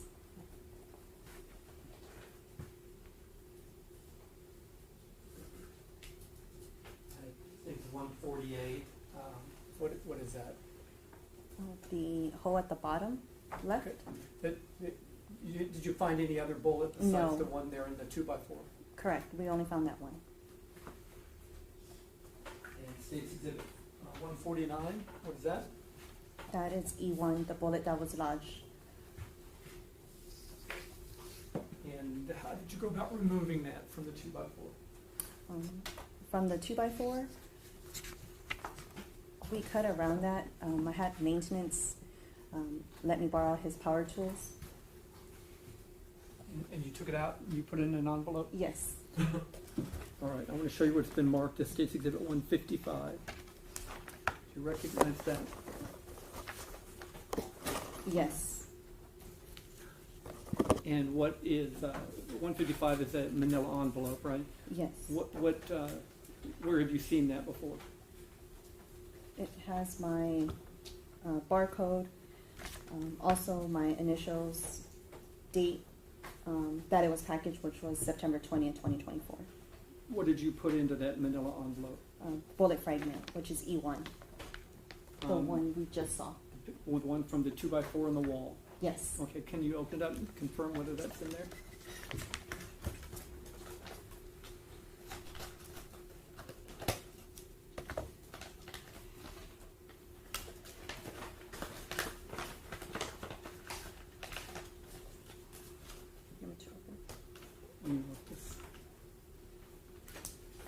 the number on it? E1, So what's the number on there? 155. 155. We'll mark this smaller envelope 155A.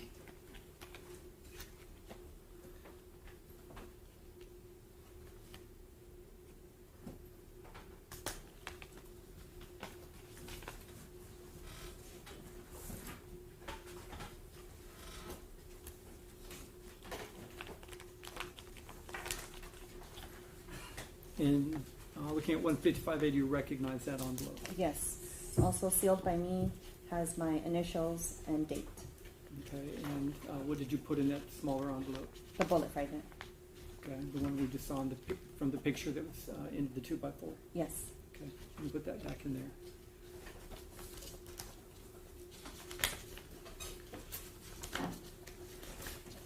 And the state offers what's been marked as State's Exhibit 155 and 155A. Your Honor, may I take her on board now? Yes. Ms. Diaz, that bullet that you talked about that you saw, I guess you saw lodged in a 2x4, like in between the walls. Yes. Okay. Did you see any evidence that that bullet or any fragment from that bullet had made it through that wall to the other side? of the No. room? So it was stopped in there in that 2x4. That one bullet, yes. That one bullet. Did you find any other evidence, I guess? Because I know that, well, just kind of going back to some of the other photographs that you had on the night of, There that closet seemed to have a hole in it. Yes. But that hole wouldn't have been caused by the bullet that you found as far as you know. Correct. Because that bullet was way higher Correct. and no evidence that it went through. Correct. All right, Judge, I don't have any other questions. All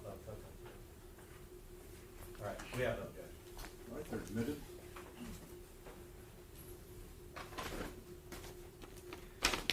Showing you what's been marked as State's Exhibit 153. Can you tell me what that is? On here, I have a barcode label as projectile fragments from the surface of left shoulder. Okay, with regard to this exhibit here, did you ask for and receive this from the property room when you asked for it yesterday? Yes. And was it sealed when you got it from the property room? Yes. And since you collected from the property room, where did you bring it? To court. Okay, and is this one of the items that you brought to the court reporter to hold in security, tell your testimony today? Yes. Okay. This is not an item you collected, No, it's not. right? But is it under the same case number that these other items were? Yes. Okay. That's all I have on this item. We'll offer this through another witness. We don't have any objection to offering it.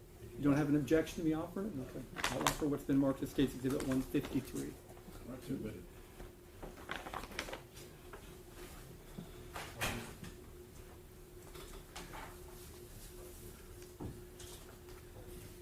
Okay, these items were admitted earlier in the trial, State's Exhibits 15 and 16, that purports to show the injuries of Officer Salinas. Did you take those photos? Yes, I did.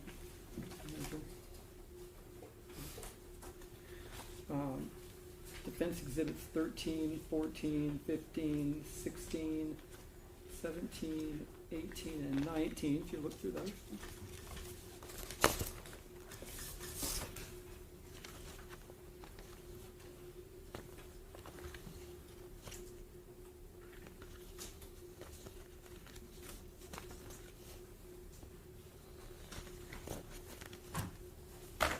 Do you recognize those pictures? Yes. And did you take those pictures? Yes. When would you have taken those? On the night of June. Sorry.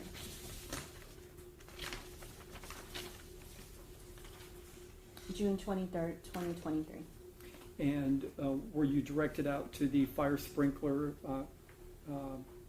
closet or room in another apartment building from Ms. Perez's? Yes.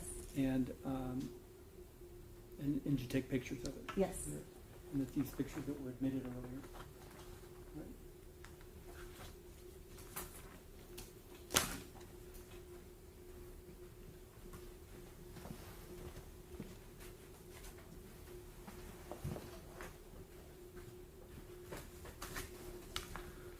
Ms. Diaz, did you have any role in any other part or investigation into this case?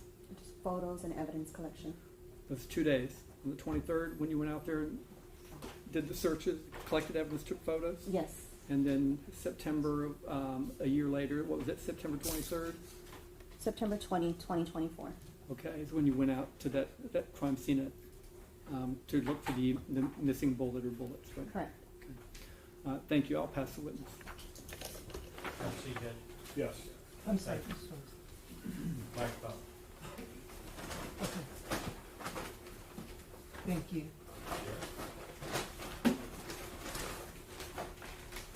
Okay. Hi, Officer Diaz. I'm sorry, Ms. Diaz. We spoke a few times already, and my name's Jason Goss. I represent the officers here in this case. So, I guess the first thing I want to talk about is I'm going to need to gather these pictures up. Are they? Where are they? Oh, all right there. Yeah, approach. Yes.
I heard it.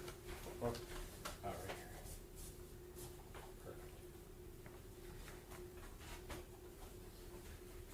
Perfect. I guess the first thing I want to talk about is, so somebody like you, somebody who has your training, working for the city, you would respond. It would be typical that someone like you would respond to a shooting, any kind of shooting, Correct. involving officers or anyone else, Correct. right? And how many do you think you've responded to in your career? Numerous. I wouldn't be able to give you an exact number. You have dozens, probably? More than a dozen. More than a dozens. Correct. Dozens. Correct. More than 100? Correct. Okay, it's a lot. Mm-hmm. And I think the point I want to make is that you responded, you do all of these things that you did when the shooting is justified or unjustified, right? Correct. So if somebody's acting in self-defense and has to shoot somebody, you would respond and do everything that you did, even though there's a person who is unfortunately is deceased. Even if it's justified, you would still do everything that you did. Correct. Right. And the idea is because having responded to so many of these types of scenes, you would agree that the things that you have seen can look awful. Correct. Right. And that's a part of your job. It's something that we're glad that you do for us. But you do have to see things that look awful, like for instance in this case. Correct. Right? But that, because it looks awful, doesn't mean that it's unlawful. Correct. You would agree with that? Correct. So I want to go through some of the, I guess some of these photographs that I want to point out. Starting with, well, let's start with Officer Salinas. States 16, States 15 and 16. Let me get that shade on there. So we talked about this being a photograph. This is States 15. This being a photograph of Salinas' injury. Let's see. Is there a light I can turn on? Okay, that's better. Yeah, I guess here you see this redness here on his forearm, Correct. and that's kind of what, as somebody who works CSI, that's what pinged you into, like, I need to focus on that section of his arm. Yes. Right? Then in 16, we kind of see a little more about that redness. Correct. Now, have you ever in your career initially photographed somebody with kind of blunt force trauma and then maybe several days later take follow-up photographs of it? If it's requested by the follow-up unit. Sure. So you have done it. I have. And so you know that something that looks like this in a few days often is black, blue, yellow, green. Like it can look different days later. It can. Because something that looks like this in the first hours, as you know, body's bruised, and you've taken pictures of people who, the first picture you took, maybe you could hardly even see anything. The second picture you took a couple of days later, it was black and blue all over. Correct. Okay. So kind of moving to States 55. Now, in States 55 here, do you see the, you said that this was a kind of a picture of the screen door, and if we, I guess if, Your Honor, may I approach the demonstrative they have, or the Yes. map? So, on your map here in 28C, you had pointed out that there's a window here, like coming from the it's kind of looking out onto the patio and looking into the living room. Correct. Right? And that screen would have been right here, kind of in front of that window. Yes. Okay. So, on the screen in States 55 of this photo that you took, we can see those glass shards there. Yes. Right? Now, you would agree with me that would be, as they're on the screen like that, that would be consistent of glass from that window and screen coming out and landing on that screen door. Correct. And those aren't like tiny pieces of glass, right? Correct. Those are something like that. If it were to hit or contact a person, could do bad injury to them. Correct.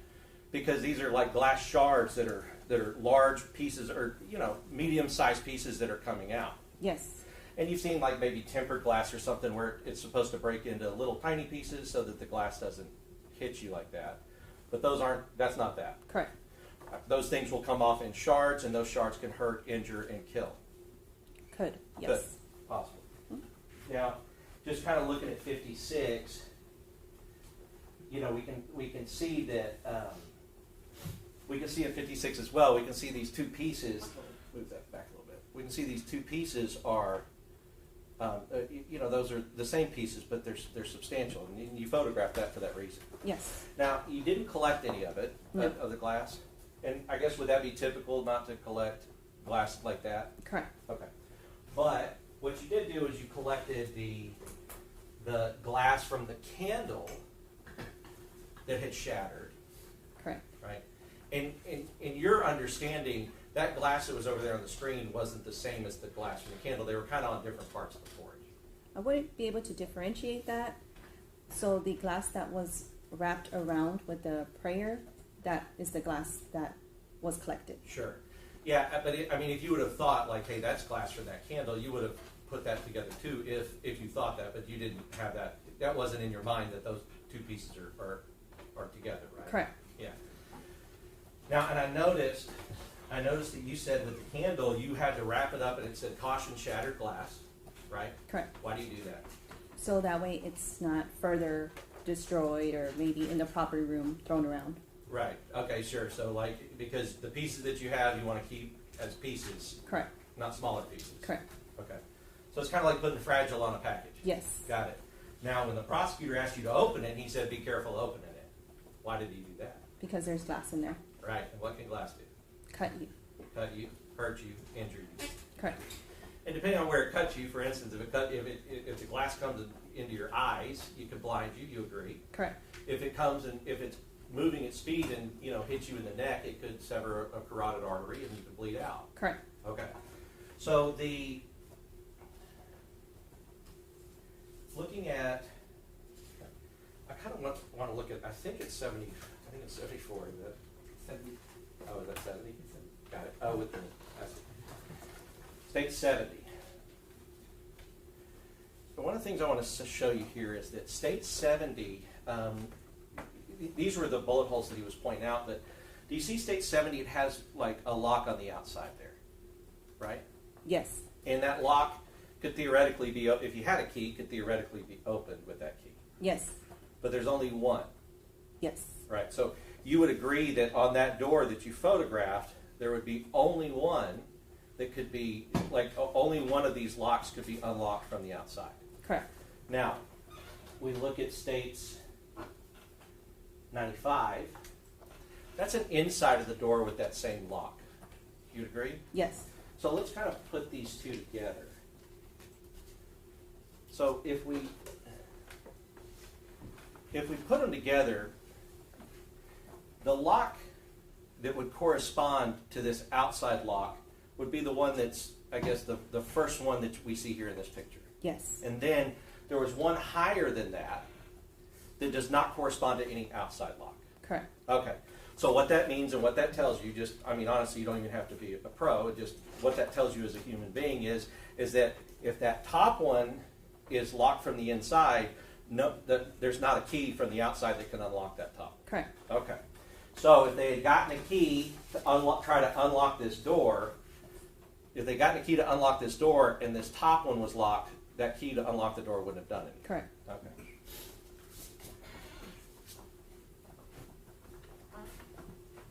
Now,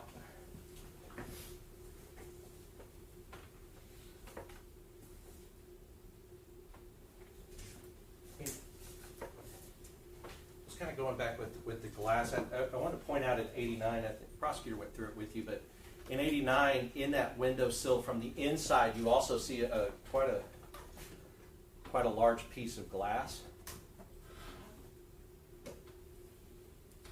on that windowsill, Yes. right?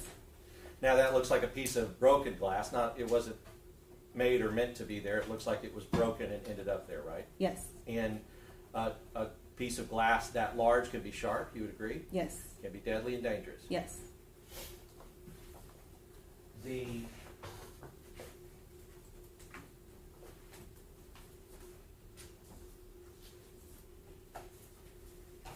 in 122, I think because you were there and you were kind of photographing the rooms. So 122, States 122 is a picture looking down that hallway. Yes. Right? Okay. So you would agree that these two bedrooms here were very close together. Yes. And they were on the same side of the hallway. Yes. Okay. So for you to go back and photograph either one of those bedrooms, I don't think you took pictures of the back bedroom, but you did take pictures of the bedroom that had the old man in it. Yes. And you know that bedroom would have been that first one that you come to. Yes. All right. So if somebody is coming out of that back room and trying to come down the hall to the living room, they would have to pass the room that had the old man in the bed in it. Yes. Okay. And those two rooms are very close together, you would agree? Yes. All right. And I want to talk about, you're in uniform today. Judge, may I press the witness? Yes. And I'm sorry, I want to look at your shoes. Yeah. Would that typically be the shoes you'd wear on scene? Yes. Okay, can I see the bottom of them? All right. So the shoes, and I know that's kind of weird, I'm sorry, but the shoes that you would wear Officers kind of wear similar shoes. They have the point of the shoes that you wear is to have tread, to have traction, to be able to make sure that you're not slipping in water or other things as you're working a scene, right? Yes. Okay. And you know by your experience that when a shooting first happens, when the thing first goes off, the officers or people who are around in an officer shooting, they are worried much less about evidence and preserving it as they are about preserving life.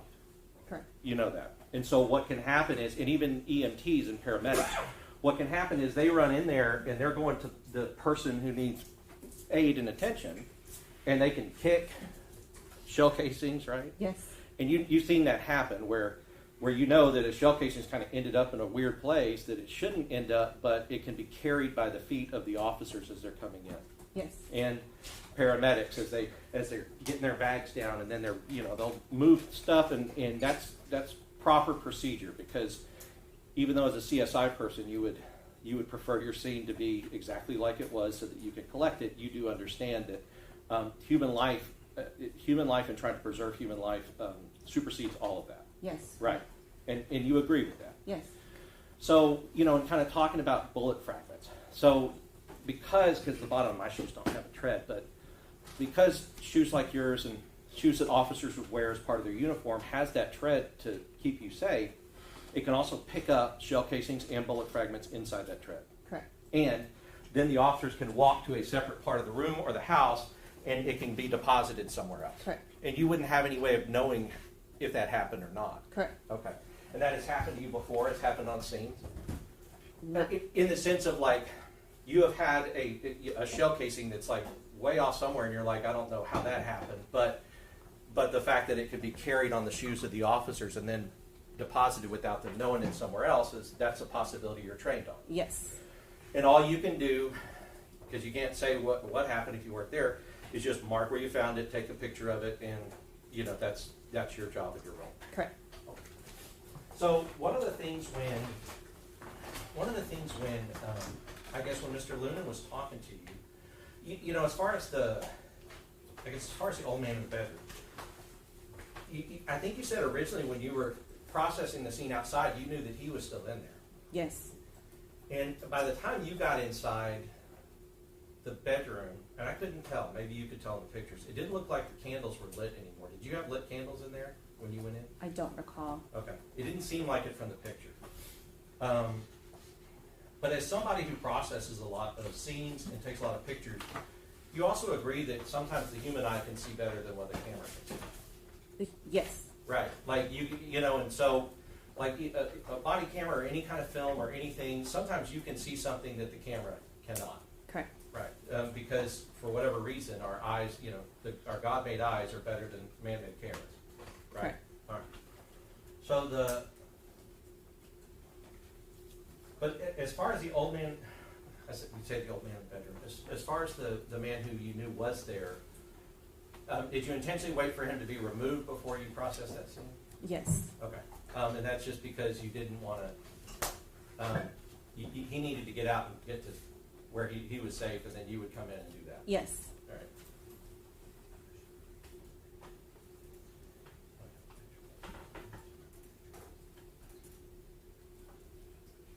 Do you remember photographing there was a lot of photos. I think it was towards the beginning.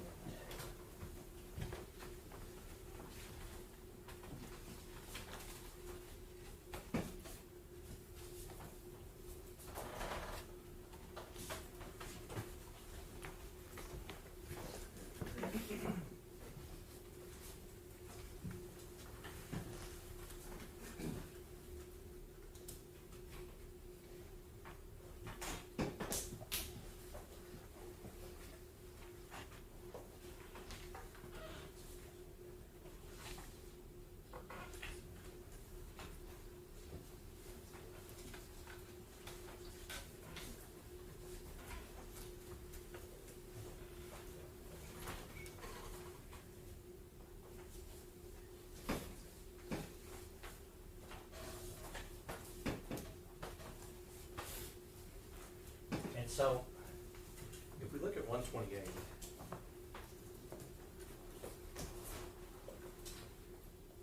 I know you didn't mark this as an item of, that's not really it. There.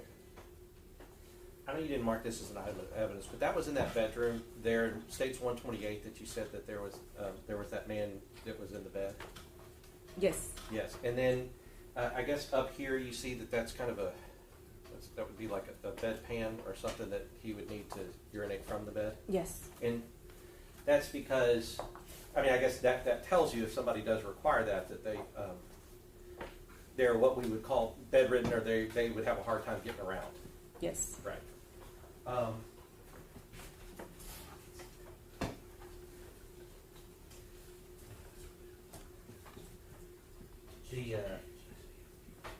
I noticed when, I guess you were talking about how you know what's important and what's not.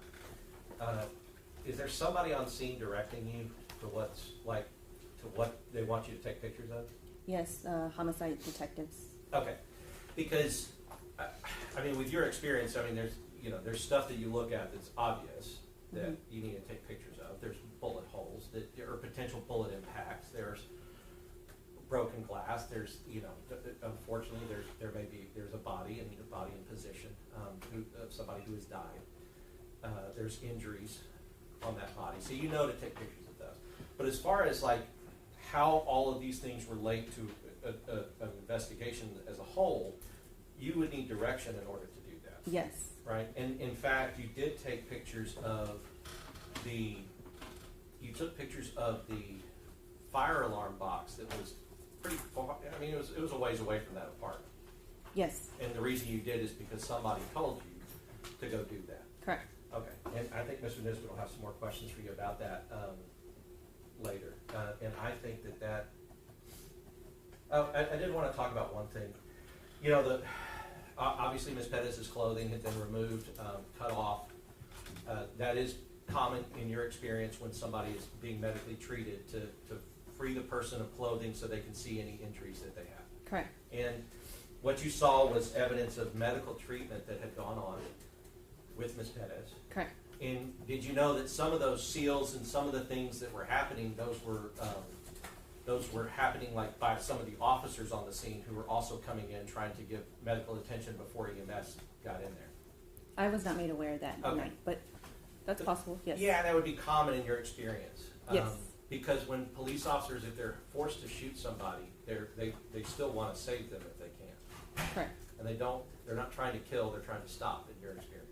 correct, Right, and so that's why they will give medical treatment and intervention, even if they just shot the person, because they want the person to survive, right? correct. I'll pass the witness to Mr. Silver. Wondering if we may take a 5-minute break. All right, members of the jury, we're going to go ahead and take a short break. We'll let you know when we're ready. All right, to the jury.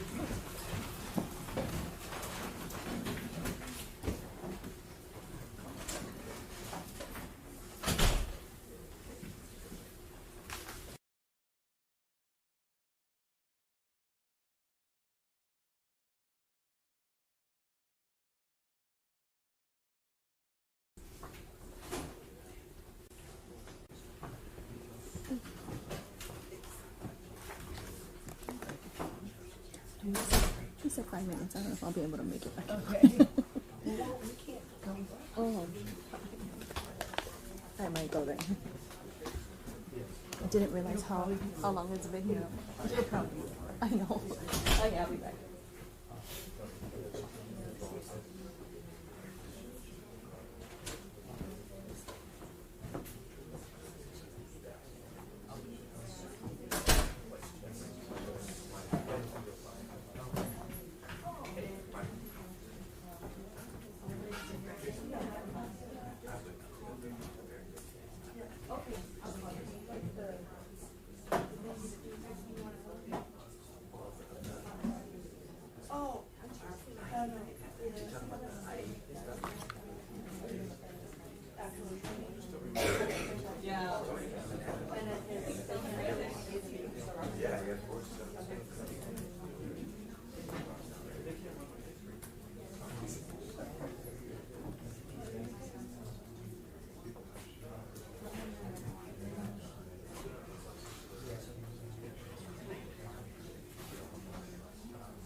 Eventually I will.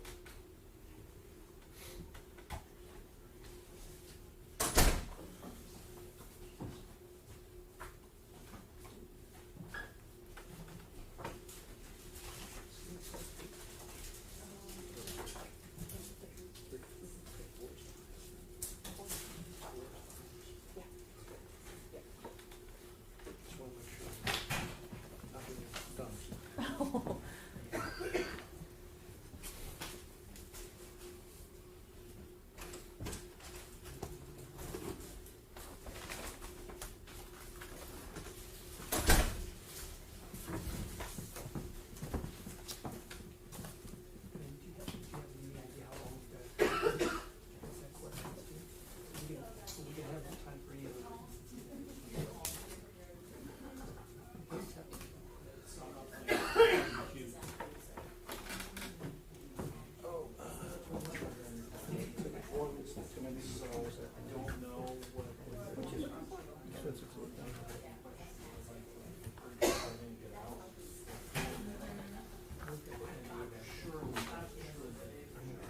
Questions do IDR and arrival times, and just memorize yourself. You've seen these before, right? Mm-hmm.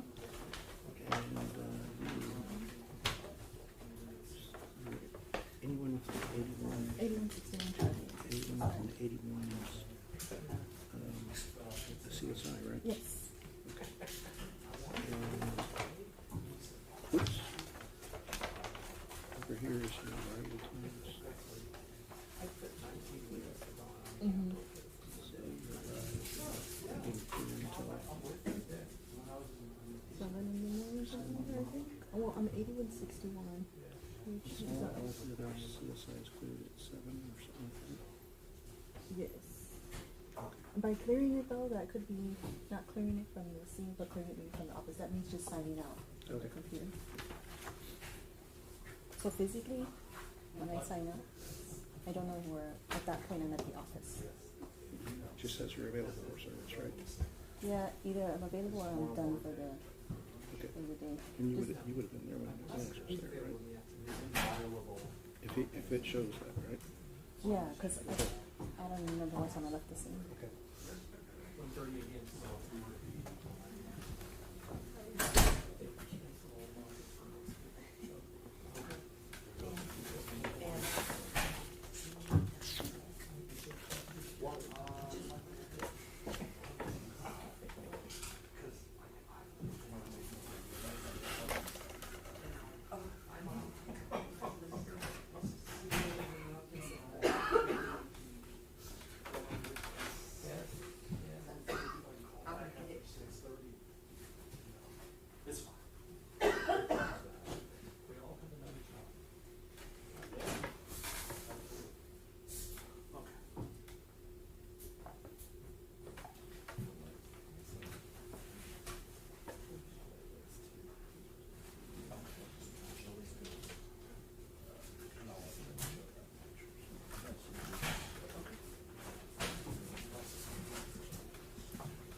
Mhm. Oh. Mhm.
You want to go on the record? Yes. All right, we're on the record. We previously tendered to the state photographs exhibit 76 through, I believe it's going to be 90. Oops. Oh, no. 96. And they've agreed that they're admissible and they will be admitted. However, we need to introduce Andrade's body camera, which is Defense Exhibit 98. Which body camera? I'm sorry. Andrade's body camera, which is Defendant's Exhibit 98, and Alfaro's, which is Defendant's Exhibit 99. And they have objected to a search warrant, which was signed at around 3:23 or so by the magistrate judge. I understand the state's going to claim that it's hearsay. However, we believe that the court can take judicial notice of it under 201 and 202. It's a court record, and it was signed in connection with the search of the residence that this CSI was collecting evidence. And so we would ask that it be admitted. Also, we have photographs 98 through 103 that the state's going to object to. However, we believe we could cross-examine the witness on these. I just wanted to clarify that before we began. And we're going to connect up 98 through 103, and I believe that the rules of evidence permit us to introduce evidence if we connect it up through other witnesses, and it would obviously be embarrassing to the defense if it were to be stricken because we couldn't connect it up, but we believe that we can connect it up through Kenji Kunu, who the state has subpoenaed, and the court has previously said that we can rely upon the state subpoenas. All right. State. Your Honor, the pictures he showed me, which were still shots of body-worn cameras, that we do not object to those freeze frames of body-worn cameras that have been admitted into evidence. He mentioned there were photos from 2 body-worn cameras that have not yet been admitted. If they admit those first, those body-worn cameras, I won't have any problem admitting freeze frames from them. And so those photos are Defendant's Exhibit 76 through 96? Yes. Okay, so then I'll admit those. And the body cameras that haven't previously been introduced are Andrade's Defendant's Exhibit 98 and Alfaro's Defendant's Exhibit 99. I won't object to those. All right, so 98 and 99 are admitted. And I have a copy of Defendant's 97, court will just look at it. And that's a search warrant? Yes. The state's position that it is hearsay, and taking judicial notice is not just a free-for-all exemption to all hearsay. If they're not calling the sponsoring witness, it's a factual summary of someone who they're not I'm calling. sorry, I'm having a hard time hearing you. If it's a factual summary of a witness they're not calling, it's improper hearsay to admit it. And it's not an issue of legality. They don't have any standing to attack the grounds or the legality of the grounds for searching the apartment. It wasn't the I didn't officer's hear you. apartment. I'm sorry. Hold on. It's not a legal issue where they're offering the affidavit and the search warrant for the purpose of attacking the legal nature of searching the apartment. So it has no relevance toward any motion to suppress or other issue. It's hearsay, we object to that. The state has proffered the theory that somehow or another officers have been trespassing or burglarizing the residence. And so since there's a warrant, the collection of evidence, the removal of evidence is important in this case, and gives context to why the evidence was collected. They can't have an incomplete picture of why evidence was collected. And they never got a search warrant until a year and a half later to collect it under the theory that it was a murder.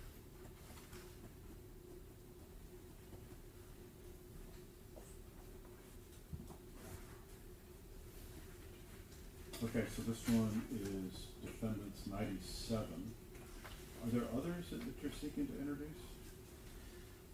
Yes, we want to introduce 98 through 103, which are photographs taken by Kenji Uno. We believe that we can connect that up.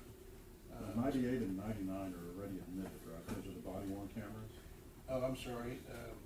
I must have, I apologize for not marking them correctly, but I will rectify that. So you're starting at 100, defendants 100 through...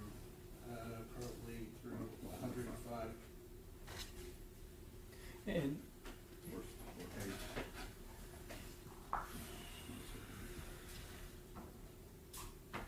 Yeah, so you're moving it, defendant exhibit 100 through 105. Correct.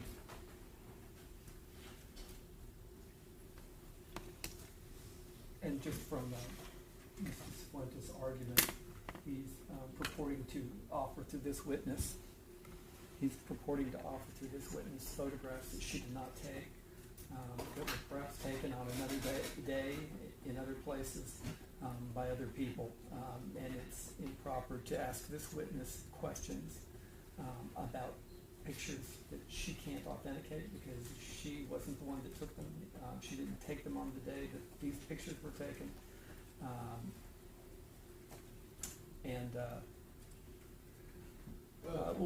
We have a right to cross-examine the witness that took the pictures and the circumstances in which those images were taken. Well, we're going to call Kenji Uno Okay. to introduce these, and we can certainly ask her if she saw these items in the residence, and was she directed to look for them? And if she wasn't directed to look for them, why she wasn't directed to look for them, because that's relevant to this case. They can ask her questions about what she saw or didn't see in the apartment. They can't introduce photos of her of things that she didn't see in an apartment. Well, obviously, since we're going to introduce it through Kenji Uno, it's going to be relevant to show what the item was that Kenji Uno did find.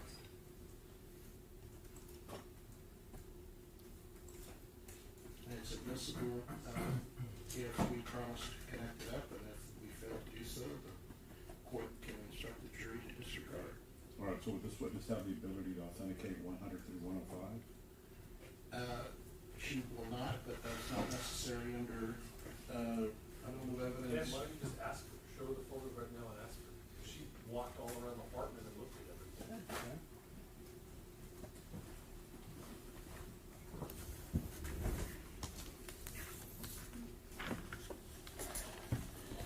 I'm going to ask you to look at exhibits 100 through 105 and see if you saw those items in the residence. No. I can't tell from this picture where this is at in the apartment, but I did see similar. To 100, Yes, okay? but I don't know where in the apartment that is. And I've never seen these items, no. Judge, even though she may not have seen them, maybe she can't authenticate them, if you'll give me a moment, I can show you a rule of evidence that permits their introduction.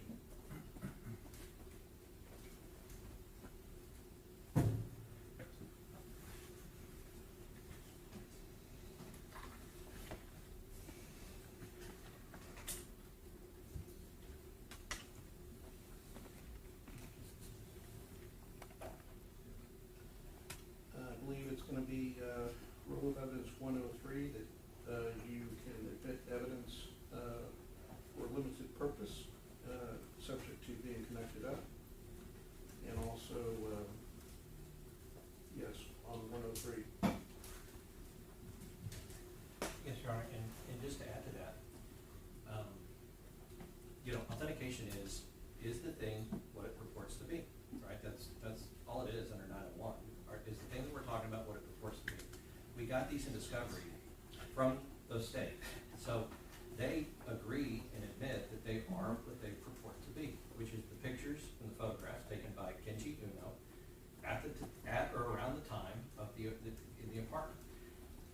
reason it's important with this witness is we have the authentication. I mean, if we were bringing something that they did not believe was true, then I could understand that, but they know it's true. They gave it to us.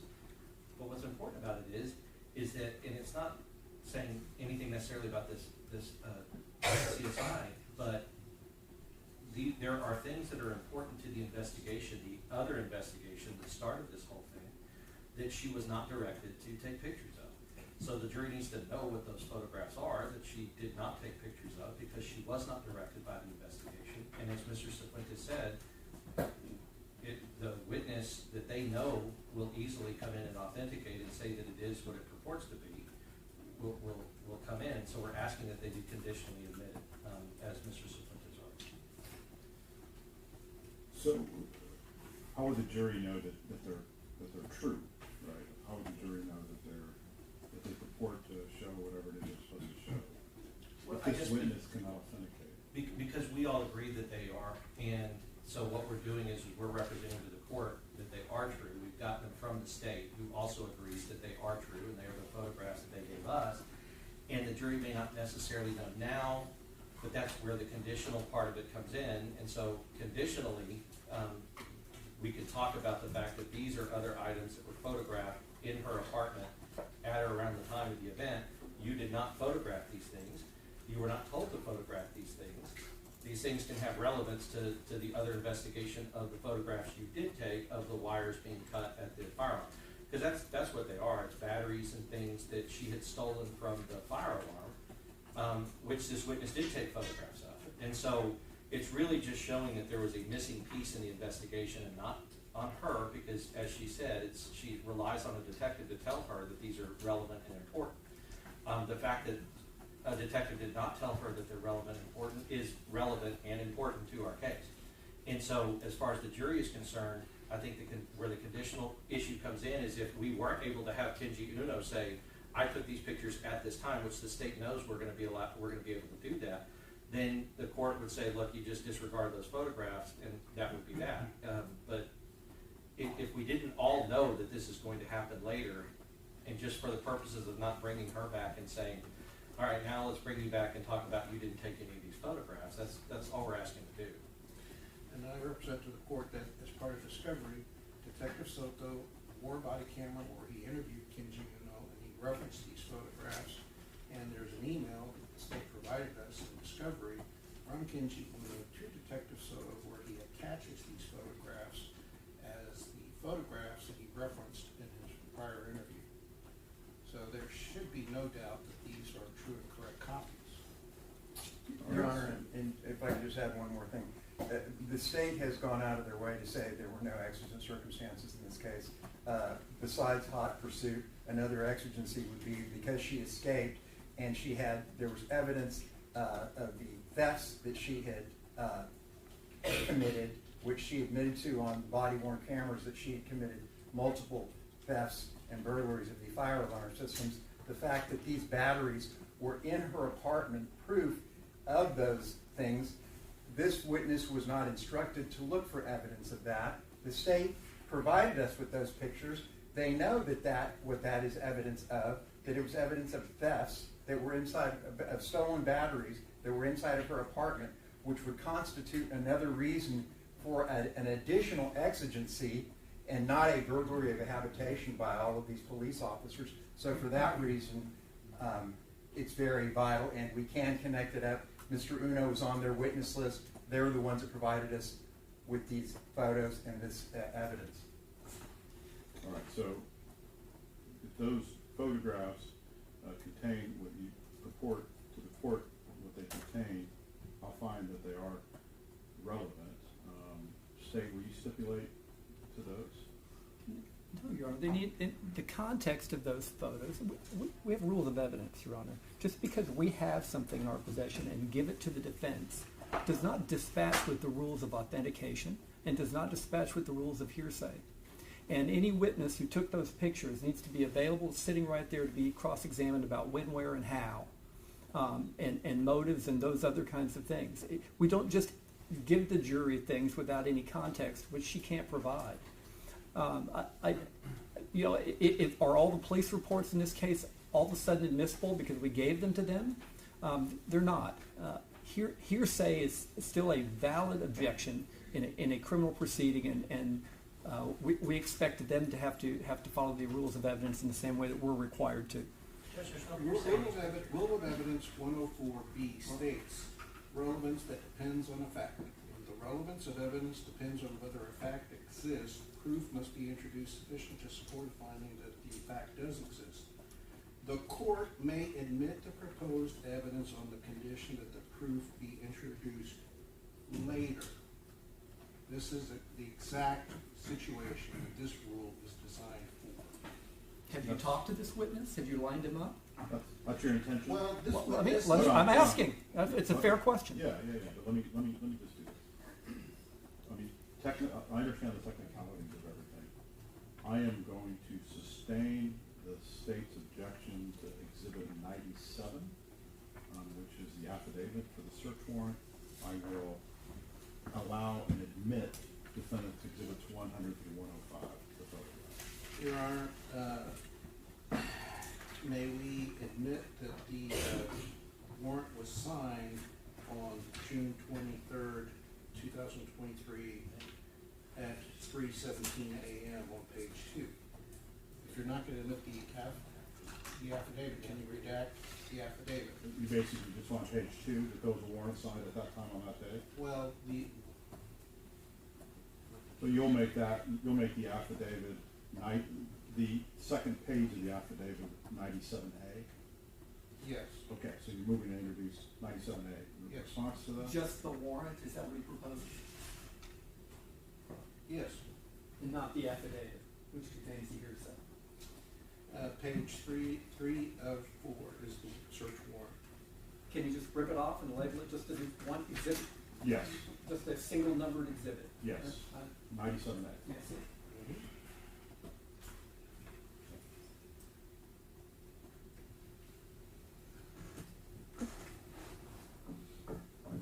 Because frankly, the contents, the issue that the court had in sustaining that was the state's objection to hearsay on the affidavit portion. That the court didn't necessarily see an issue with. I don't have any objections to the warrant you're saying. Okay. Well, Judge, we're not offering it for the truth of the matter asserted. We're offering it to meet the state's allegation that this was a burglary of a habitation and there was no criminal actions against police officers. This is an admission of a party opponent, an agency. The prosecuting agency is the San Antonio Police Department. They went and got an affidavit and a search warrant for this, saying that it was an aggravated assault on a peace officer. So for them to be able to say, oh look, our prosecuting agency produced this, it was an aggravated assault on a police officer, that was the basis, their authority for going into the apartment that night. And I think the jury's entitled to know that once again, the state's speaking out of both sides of their mouth. They were the state that night, Your Honor. These men were the state of Texas. That's why we didn't file it.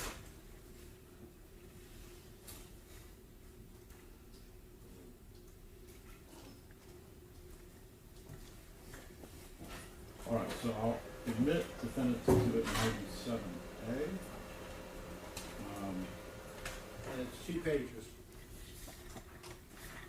It's page 3 of 4 and 4 of 4. Or 2 of 4. You know, I'm going to make this wrong. So the state has arguably opened that particular door.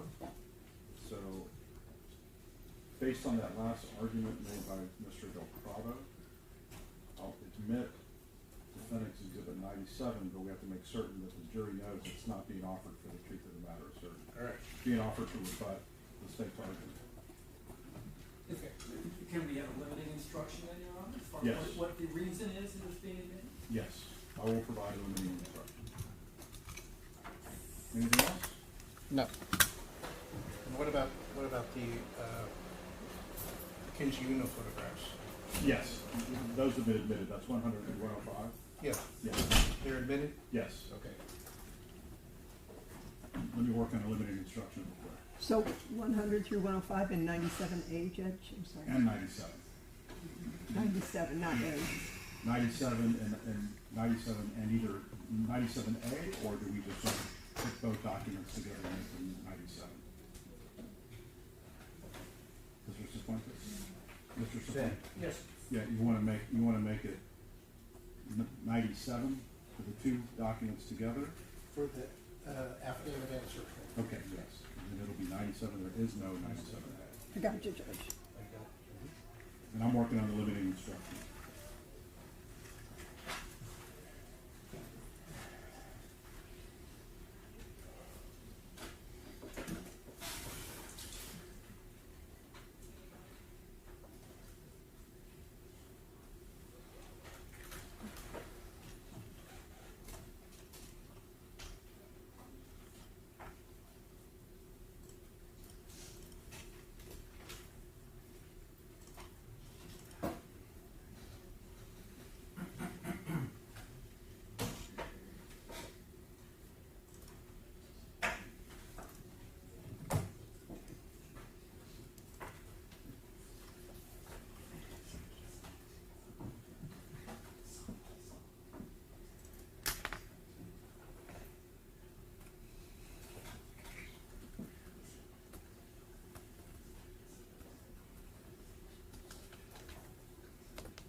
All right for the jury?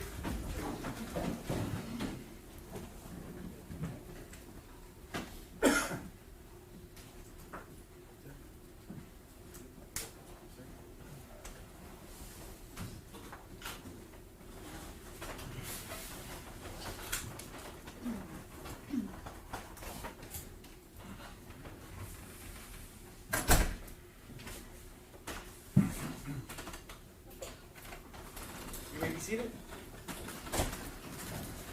Now, procedure. Yes. Ms. Diaz, my name is Aaron Cifuentes. I ask you a question you don't understand, please let me know and I'll try to rephrase to the best of my ability. I understand that you hold a certification level as a CSI 3. Can you explain to the jury what the certification process is? So it is under what is called IAI, which is International Association for Identification. You take so many hours of training, which could be photography, just evidence collection, blood spatter recognition, things of that nature. From there, you take a test, and after each test, you're allowed, once you pass, then you're given a level 1, level 2, and level 3. So after so many years, you are able to move up on your levels and also possibly get kind of like a pay raise with the city. All right, so your certification level, don't want to embarrass you, but for bragging rights, it's pretty high, isn't it? It's a level 3. Pretty high up? It's up there. Okay. All right. And you have to be squared away and do things properly to obtain that level 3, correct? Correct. All right. Now, one of the things I want to ask you about is the incident detail report and approach. Yes.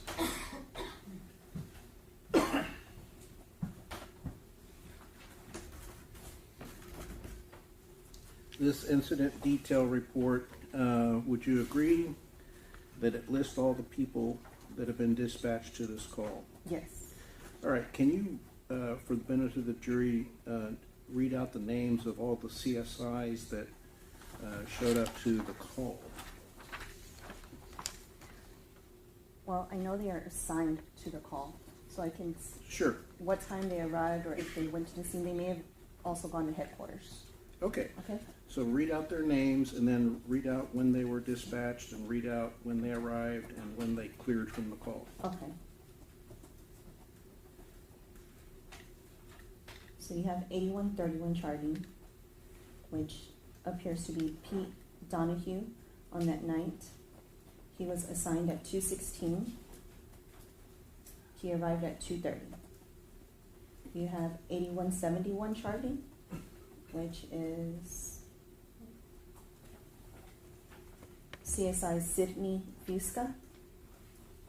She was dispatched at 2:17 and arrived at 2:21. Oh, sorry. She arrived at 2:34. Okay. Then you have 8141 Charlie. who appears to be CSI Everhart. She was assigned at 2:24, arrived at 2:36.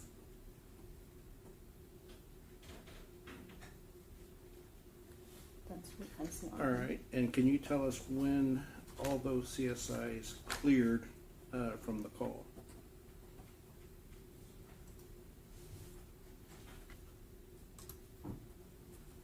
So you have CSI Donahue, who, sorry, is a uniformed detective. Okay, Okay, he signed off at 4:43 from the call. all right, And you have CSI Sydney Fusca, who cleared at 8:06 in the morning. You have CSI Everhart. Appears she cleared at 5:39. Yes. all right. What time did you clear?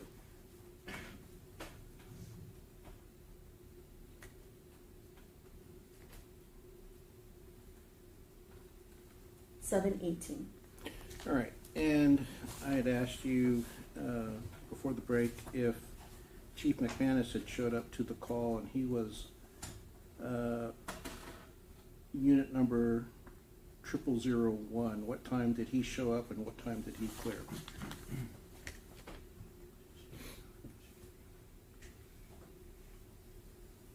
He arrived at 3:08 and cleared at 4:05. All right. So based upon the IDR, would you agree that Chief McManus was present at the same time you were? Yes. All right.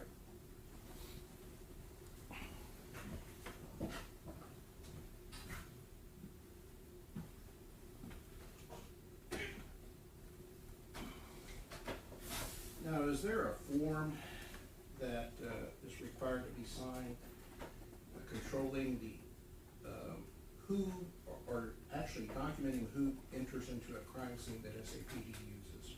The officers. Okay. And do you know whether Chief McManus signed that form? I would not know. All right, fair enough.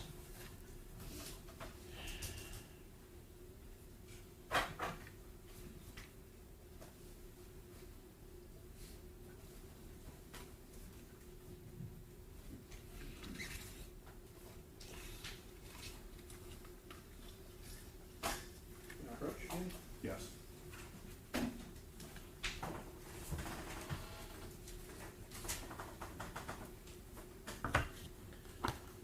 I'm going to ask you to look at defendant's exhibits 80 through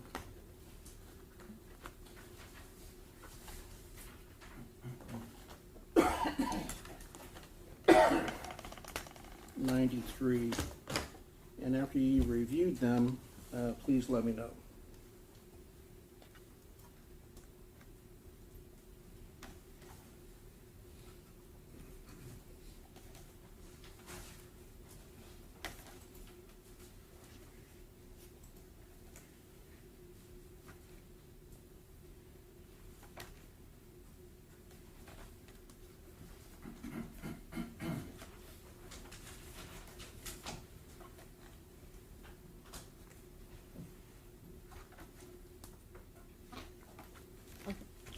All right, and did you see a photograph of a gentleman wearing a police officer hat? Yes. And in particular, Defendant's Exhibit 81 has such a person. Who is that in the picture? It appears to be Chief McManus. All right. And would you say, based upon your review of these photographs, that he entered the crime scene? Yes. All right. And he was in the crime scene for a significant period of time, correct? Correct. And did you see him inside the resident, the unit 3102? No. All right. Did he ever talk to you? No. So, based upon these photographs, you know that he was inside 3102, but you never had an opportunity to talk to him or speak to him, correct? Those photos do not show inside apartment 3102? Okay. He entered 3102 at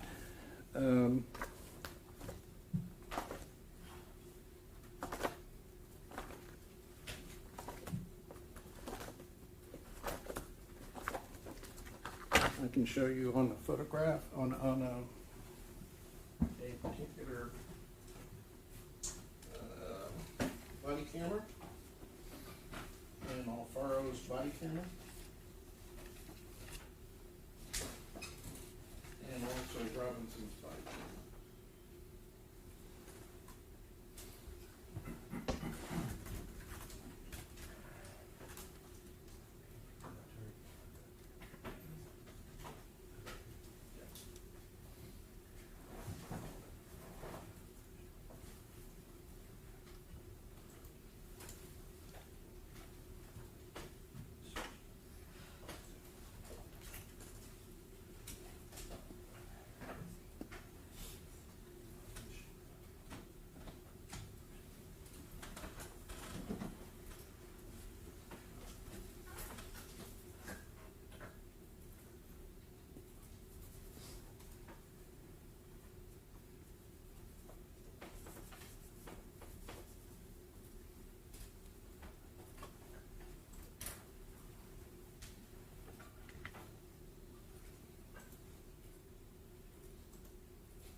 This is Alfaro's body worn camera at 3:15:53, and I'm going to start playing it.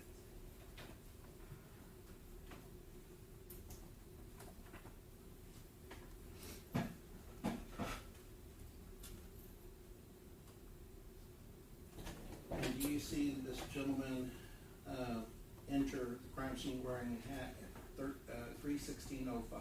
Yes. And that's Chief McManus, right? Yes. And would you agree that he's walking inside the crime scene towards Unit 3102? Yes. All right.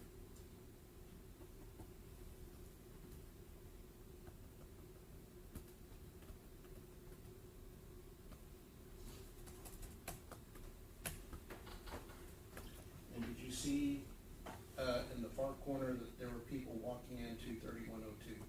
I did not see. If you want to replay that. All right.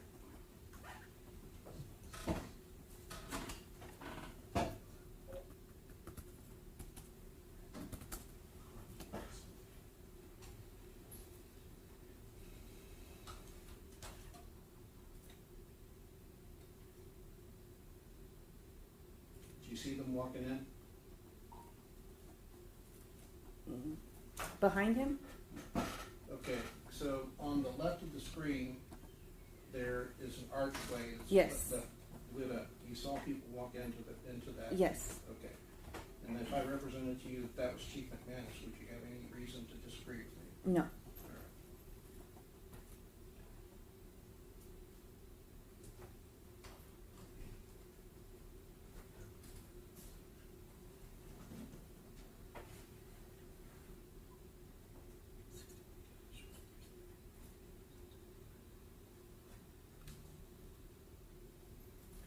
So you agree with me that at 3:16:26 we see people enter 3102? Yes. And that's Chief McManus in his apes, correct? Yes. All right. And on Robertson's video, we can see Chief McManus exiting from that unit. And I'm going to play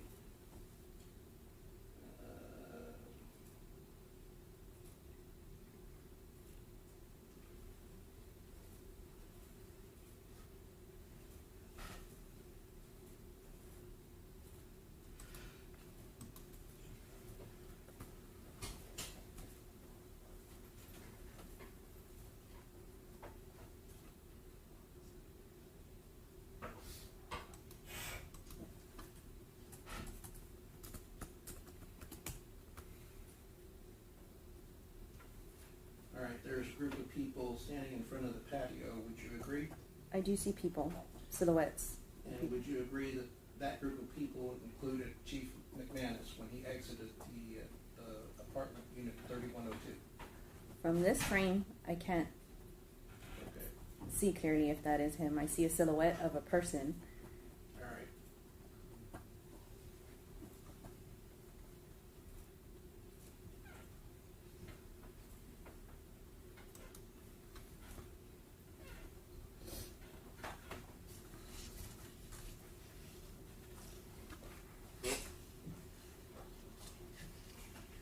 And while we're looking through this video, would you agree with me that at no time did Chief McManus ever tell you to look as to whether the TV or nightstand blocked Melissa Perez's ability to charge to the window? Rephrase? I'm sorry. Okay. Did anyone ever tell you that Melissa Perez could not have charged to the window with the hammer because the TV and nightstand was blocking her access? No. All right. Had you been told that, would you have measured the distance between the nightstand and the right pillar from the outside perspective of the window? In other words, to measure the size of that gap. The person conducting the diagram would have done that. All right. And that would be necessary to know whether or not it was possible to reach that gap, correct? Correct. And it's not your fault that you weren't told that. None of the detectives told you that, correct? Correct. And had you been told that that was necessary, you would have measured that, right? Correct. All right. And what's a Leica scanner? It's a 3D scanner. It gives precise measurement as to where items are located once they're placed into the program. And then from there, it's a software. So Alright. it's a software that shows basically where the items of evidence are, and you can take measurements using that. All right. And it shoots out millions of laser Lasers. beams, correct? Correct. And it can create a 3D model, right? Correct. And it can create precise measurements from a specific point to a specific point, correct? Correct. And since 2008, the San Antonio Police Department has had a lease agreement with Leica, correct, for the Leica scanner? Correct. And part of that lease agreement is that if it's ever broken, they provide a loaner unit, correct? Correct. And so this, on the date of June 23rd, 2023, was covered by that lease agreement where if a Leica scanner was broken, they would be required to provide you a replacement unit, correct? Correct. So you don't know why a Leica unit was not available at the time, do you? Correct. And would you agree with me that had someone wanted to scan 3102, unit 3102, they could have held the apartment unit for an extra day and come back with Leica unit when it was repaired if it was in fact broken? Right? Yes. No one asked you to preserve the unit, preserve 3102, or talked about why the Leica scanner was unavailable, did they? Correct. Nobody. All right, so you don't know whether it's true that the Leica scanner was unavailable, correct? I know that it was unavailable because we hold it in our office and it was not there in our office. If we were told by our supervisors that the Leica was broken and was sent off. All right, but you're required to have a replacement unit shipped to you immediately when it's broken, correct? I believe so, but that's something a supervisor would take care of as far as All right. getting the replacement. And that supervisor never indicated that the scene should be held over for an extra day for the Leica unit to return, correct? Correct. And the importance of the Leica unit and the reason why police like to use it is that you may not know whether certain distances or measurements are relevant because you have incomplete information, correct? Correct. And you won't know until a later point in time when people review body cameras whether it's necessary to measure a distance from one point to another, correct? Correct. And if the Leica camera had measured distances originally, then you could go back to the body cameras and say, oh, I know that when she charged from this location to this location, it was so many feet, right? I have not seen it been used in that form with body cameras, but I'm not saying that that's not possible. Okay. May I approach the diagram? Yes.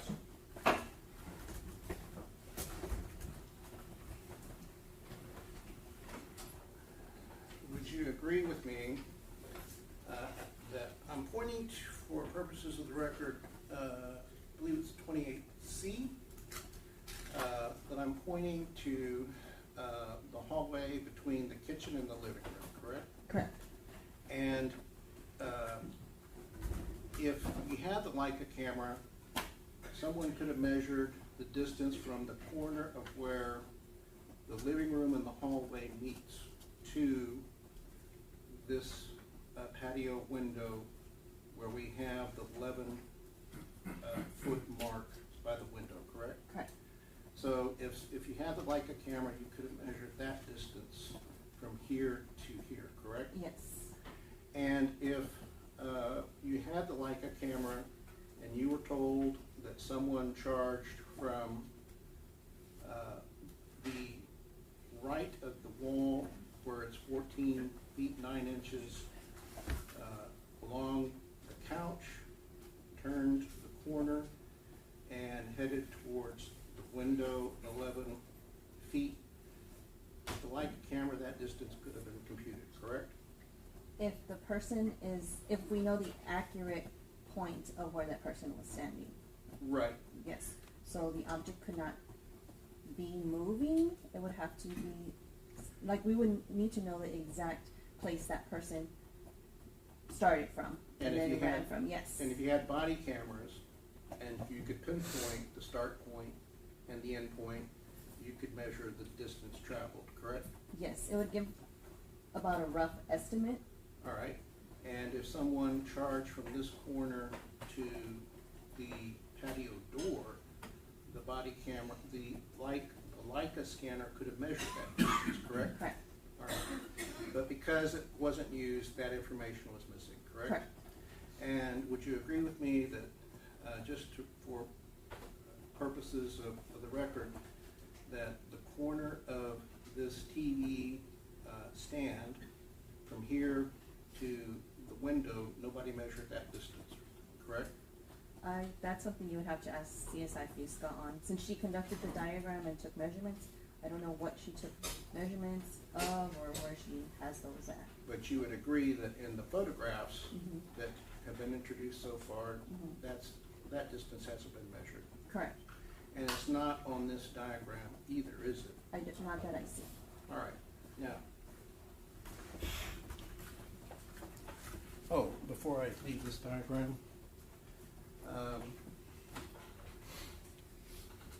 this patio distance is 6 feet, correct? From this, The width of this patio is 6 feet? yes, that's what appears that she's trying to indicate. All right, and would you agree with me that the screen that we saw in the photographs is not depicted in this diagram? Correct. All right. Did anyone measure the dimensions of the height and width of the screen? No. All right. And would you agree with me that no one measured the distance between one corner of the screen to the wall or one corner of the screen to the patio rail? Correct. And so if, for example, Sergeant Alfred Flores was standing at a certain point by the corner of a screen, had those distances been measured, we would have known the distance from when the hammer struck at 2:02:07 and when Alfred Flores was standing at the screen at 2:02:07. We would have known that distance, correct? Correct. And if you had the Leica scanner, you would have known with precision that distance, correct? Yes. Right.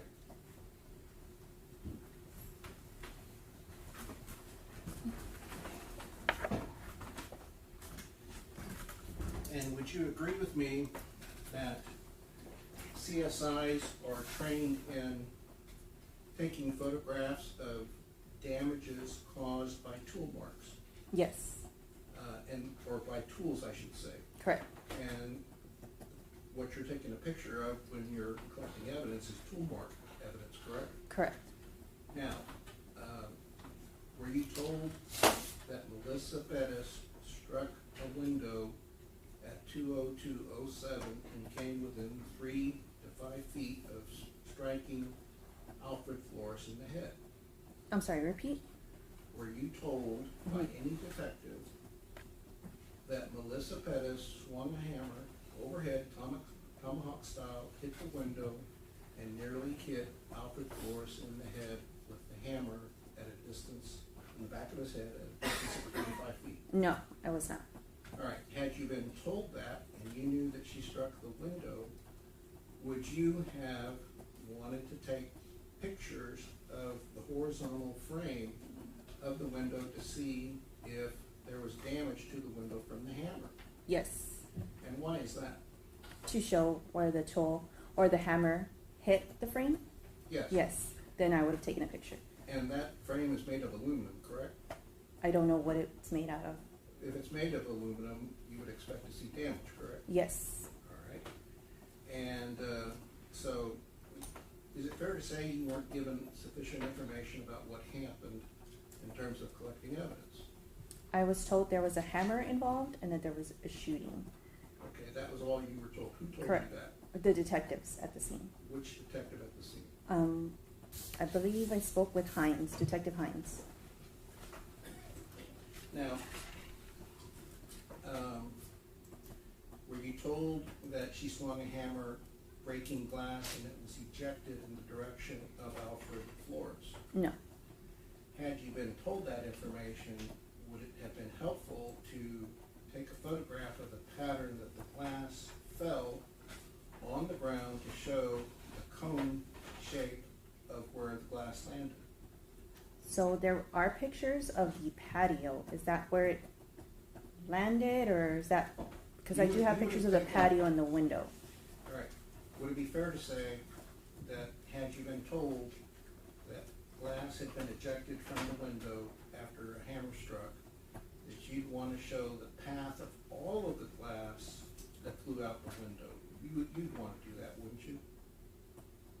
So, showing the pattern, I showed the 360 view of the patio and the interior where the living room is. So I believe I documented pictures accurately of how the window was placed when I saw it. Okay. So would you want to have an overhead view, like on a ladder or something? You do have ladders, correct? Yes, Okay.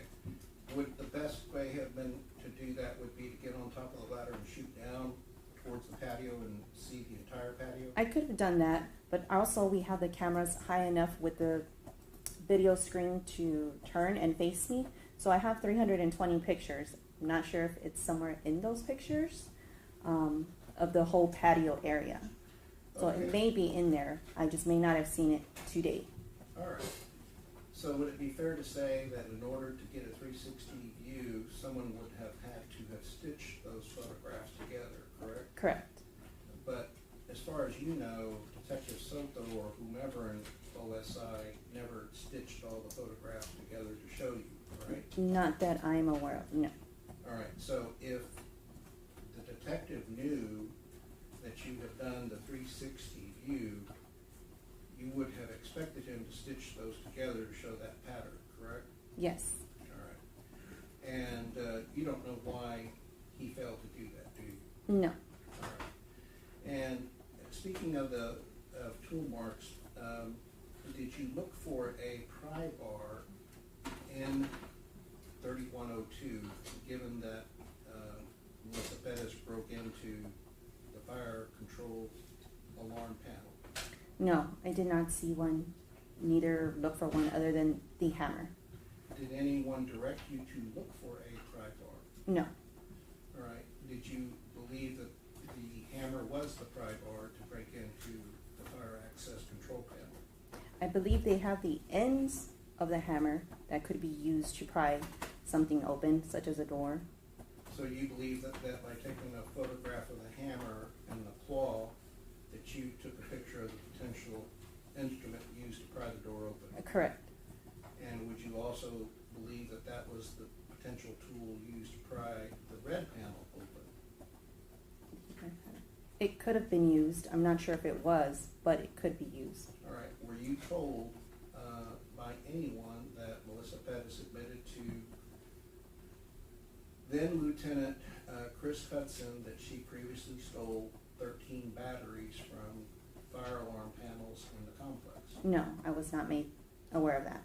Had you been made aware of that, would you have looked for those batteries and taken photographs of them? Yes. May I approach again, Frank? Yes.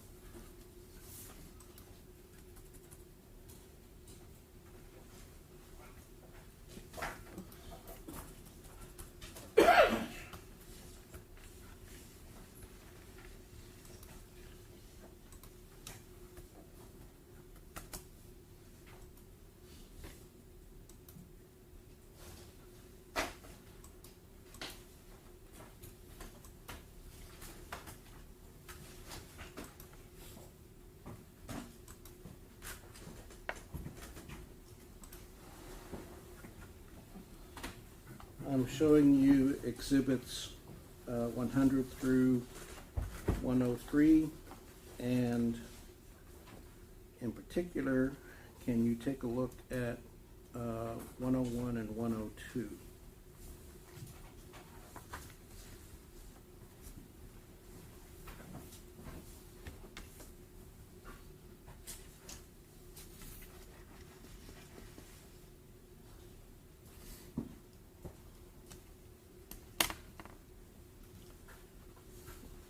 Were you directed to search for what's depicted in 101 and 102? No, What do those appear to be to you?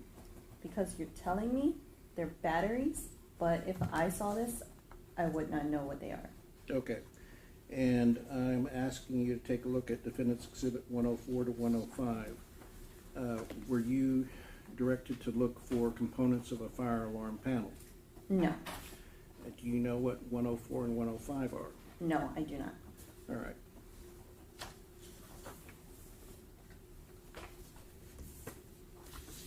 And you did see evidence of Defendant's Exhibit 100 in the residence, did you not? Yes, And what's in Defendant's 100?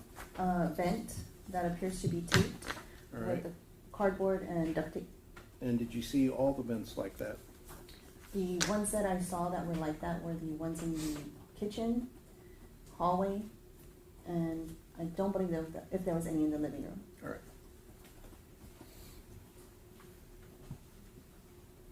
Who told you to do that? The firefighters told us that they pointed out, hey, those vents are covered up, and they believe that to be odd. All right. And I believe you testified that the old man, Santos de la Rosa, was present inside while you were conducting the search. Correct. Christian? Yes.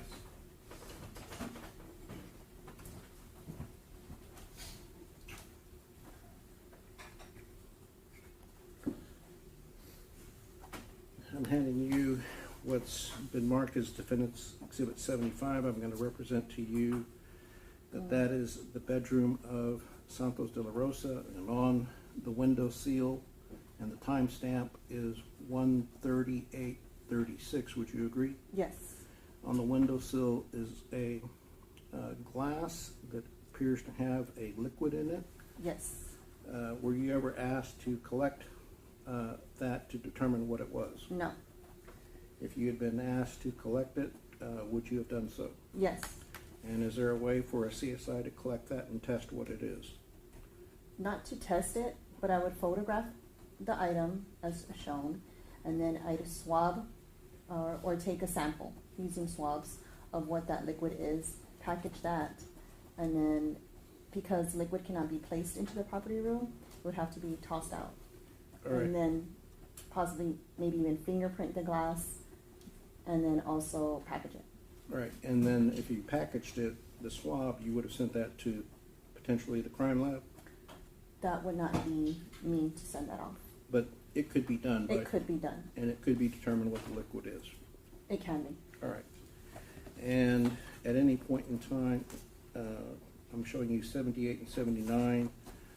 I represent to you that's on Rojas body-worn camera. Did you see that gentleman at any point in time? I saw a gentleman who appeared to look like this man sitting in from the outside, sitting in the bedroom. All right. So I can see him from the exterior of this window. All right. Now, did you ever see any firefighters do any kind of medical assessment of Santos de la Rosa? No. Did you see any firefighters do any kind of medical assessment outside when he was carted outside? No. Right. And you do understand that he was wheeled out in a wheelchair while you were processing the scene? I did not see when he left. All right. And you indicated that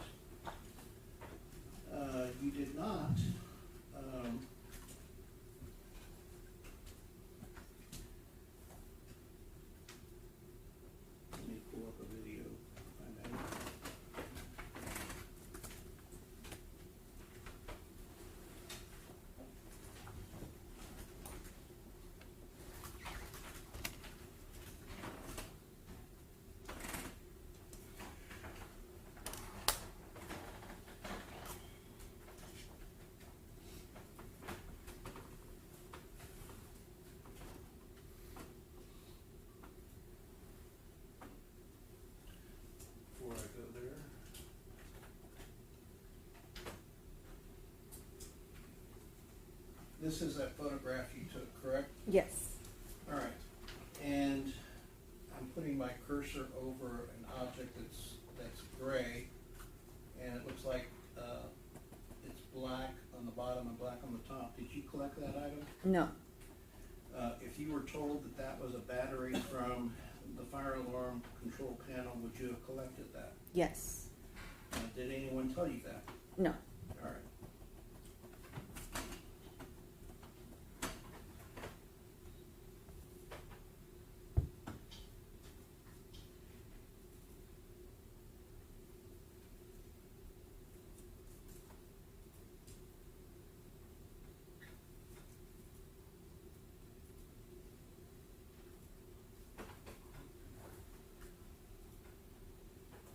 All right.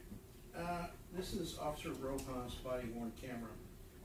The timestamp on that is 03/06/12, and based upon your testimony, you would agree you were present inside when this body worn camera depicts what we see here, correct? That I myself was present? You were present inside 3102, not in this room, but you were present in 3102, based upon your arrival time and.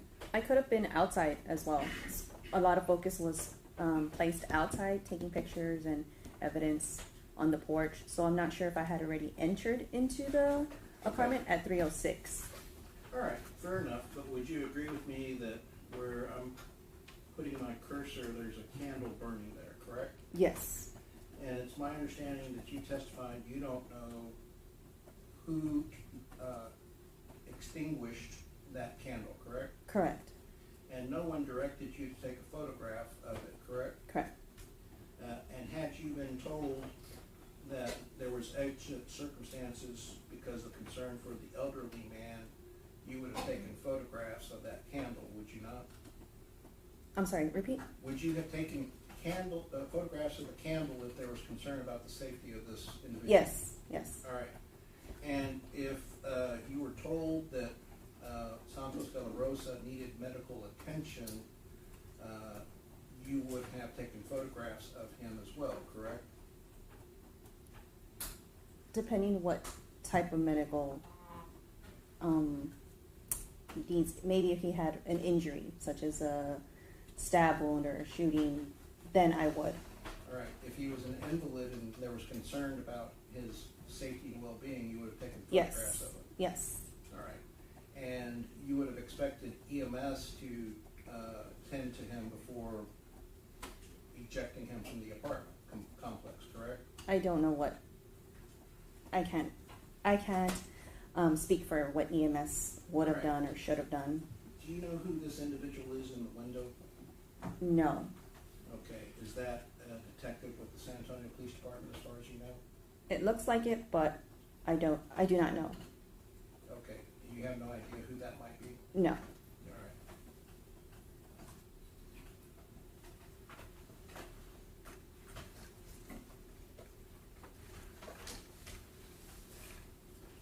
Approach? Yes.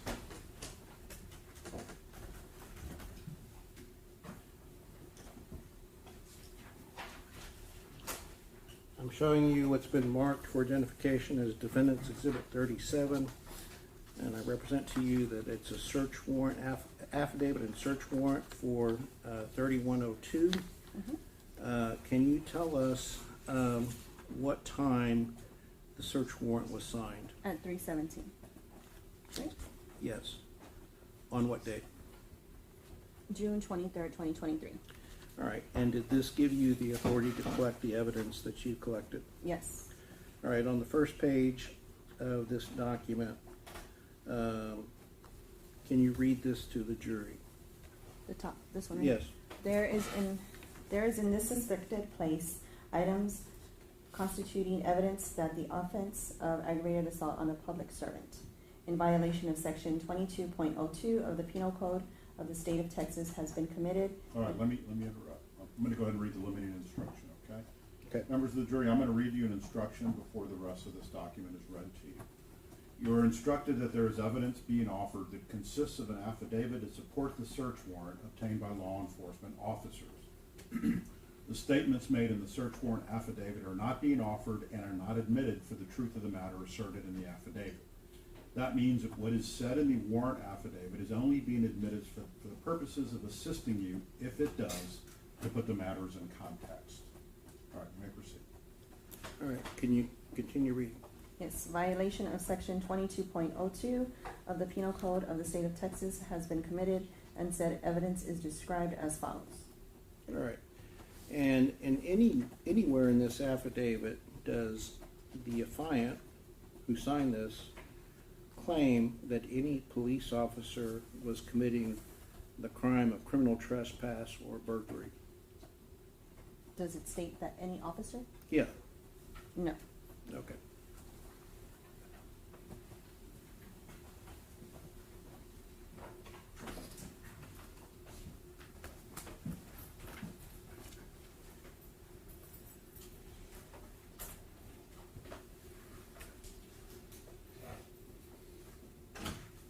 Let me interrupt again. It's 5:30. And members of the jury, I told you we would go till about 5:30 each day. So we don't want to break that too often anyway. Tomorrow we got a very heavy docket in the morning. We're gonna have a full docket probably till about 1 o'clock. So I'm gonna instruct you to be back no later than 1:30. I do anticipate that Thursday we'll have the entire day. So you can plan accordingly. So tomorrow 1:30 till about 5:30, and then Thursday the entire day. Remember the instructions I gave you? We'll see you tomorrow at 1:30. All right for the jury?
Okay. Yeah, I can see.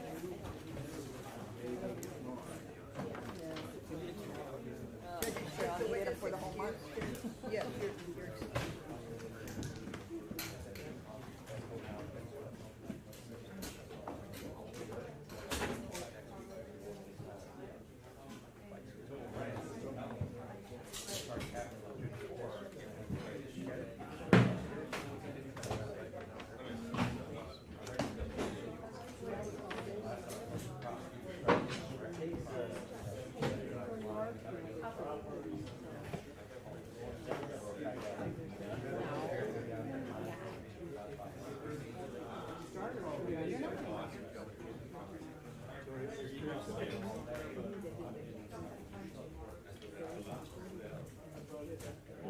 Maybe in other countries. Not in America. I know. They're sleeping again.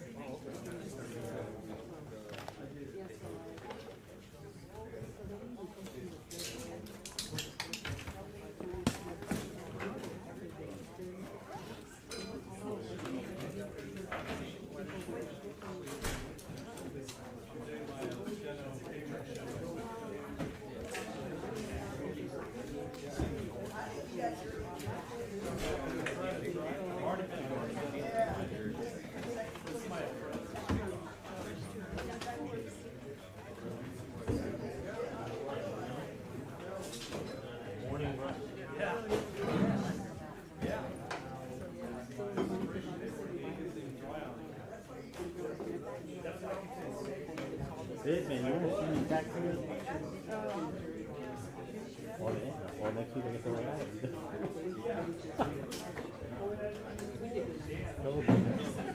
To the TV.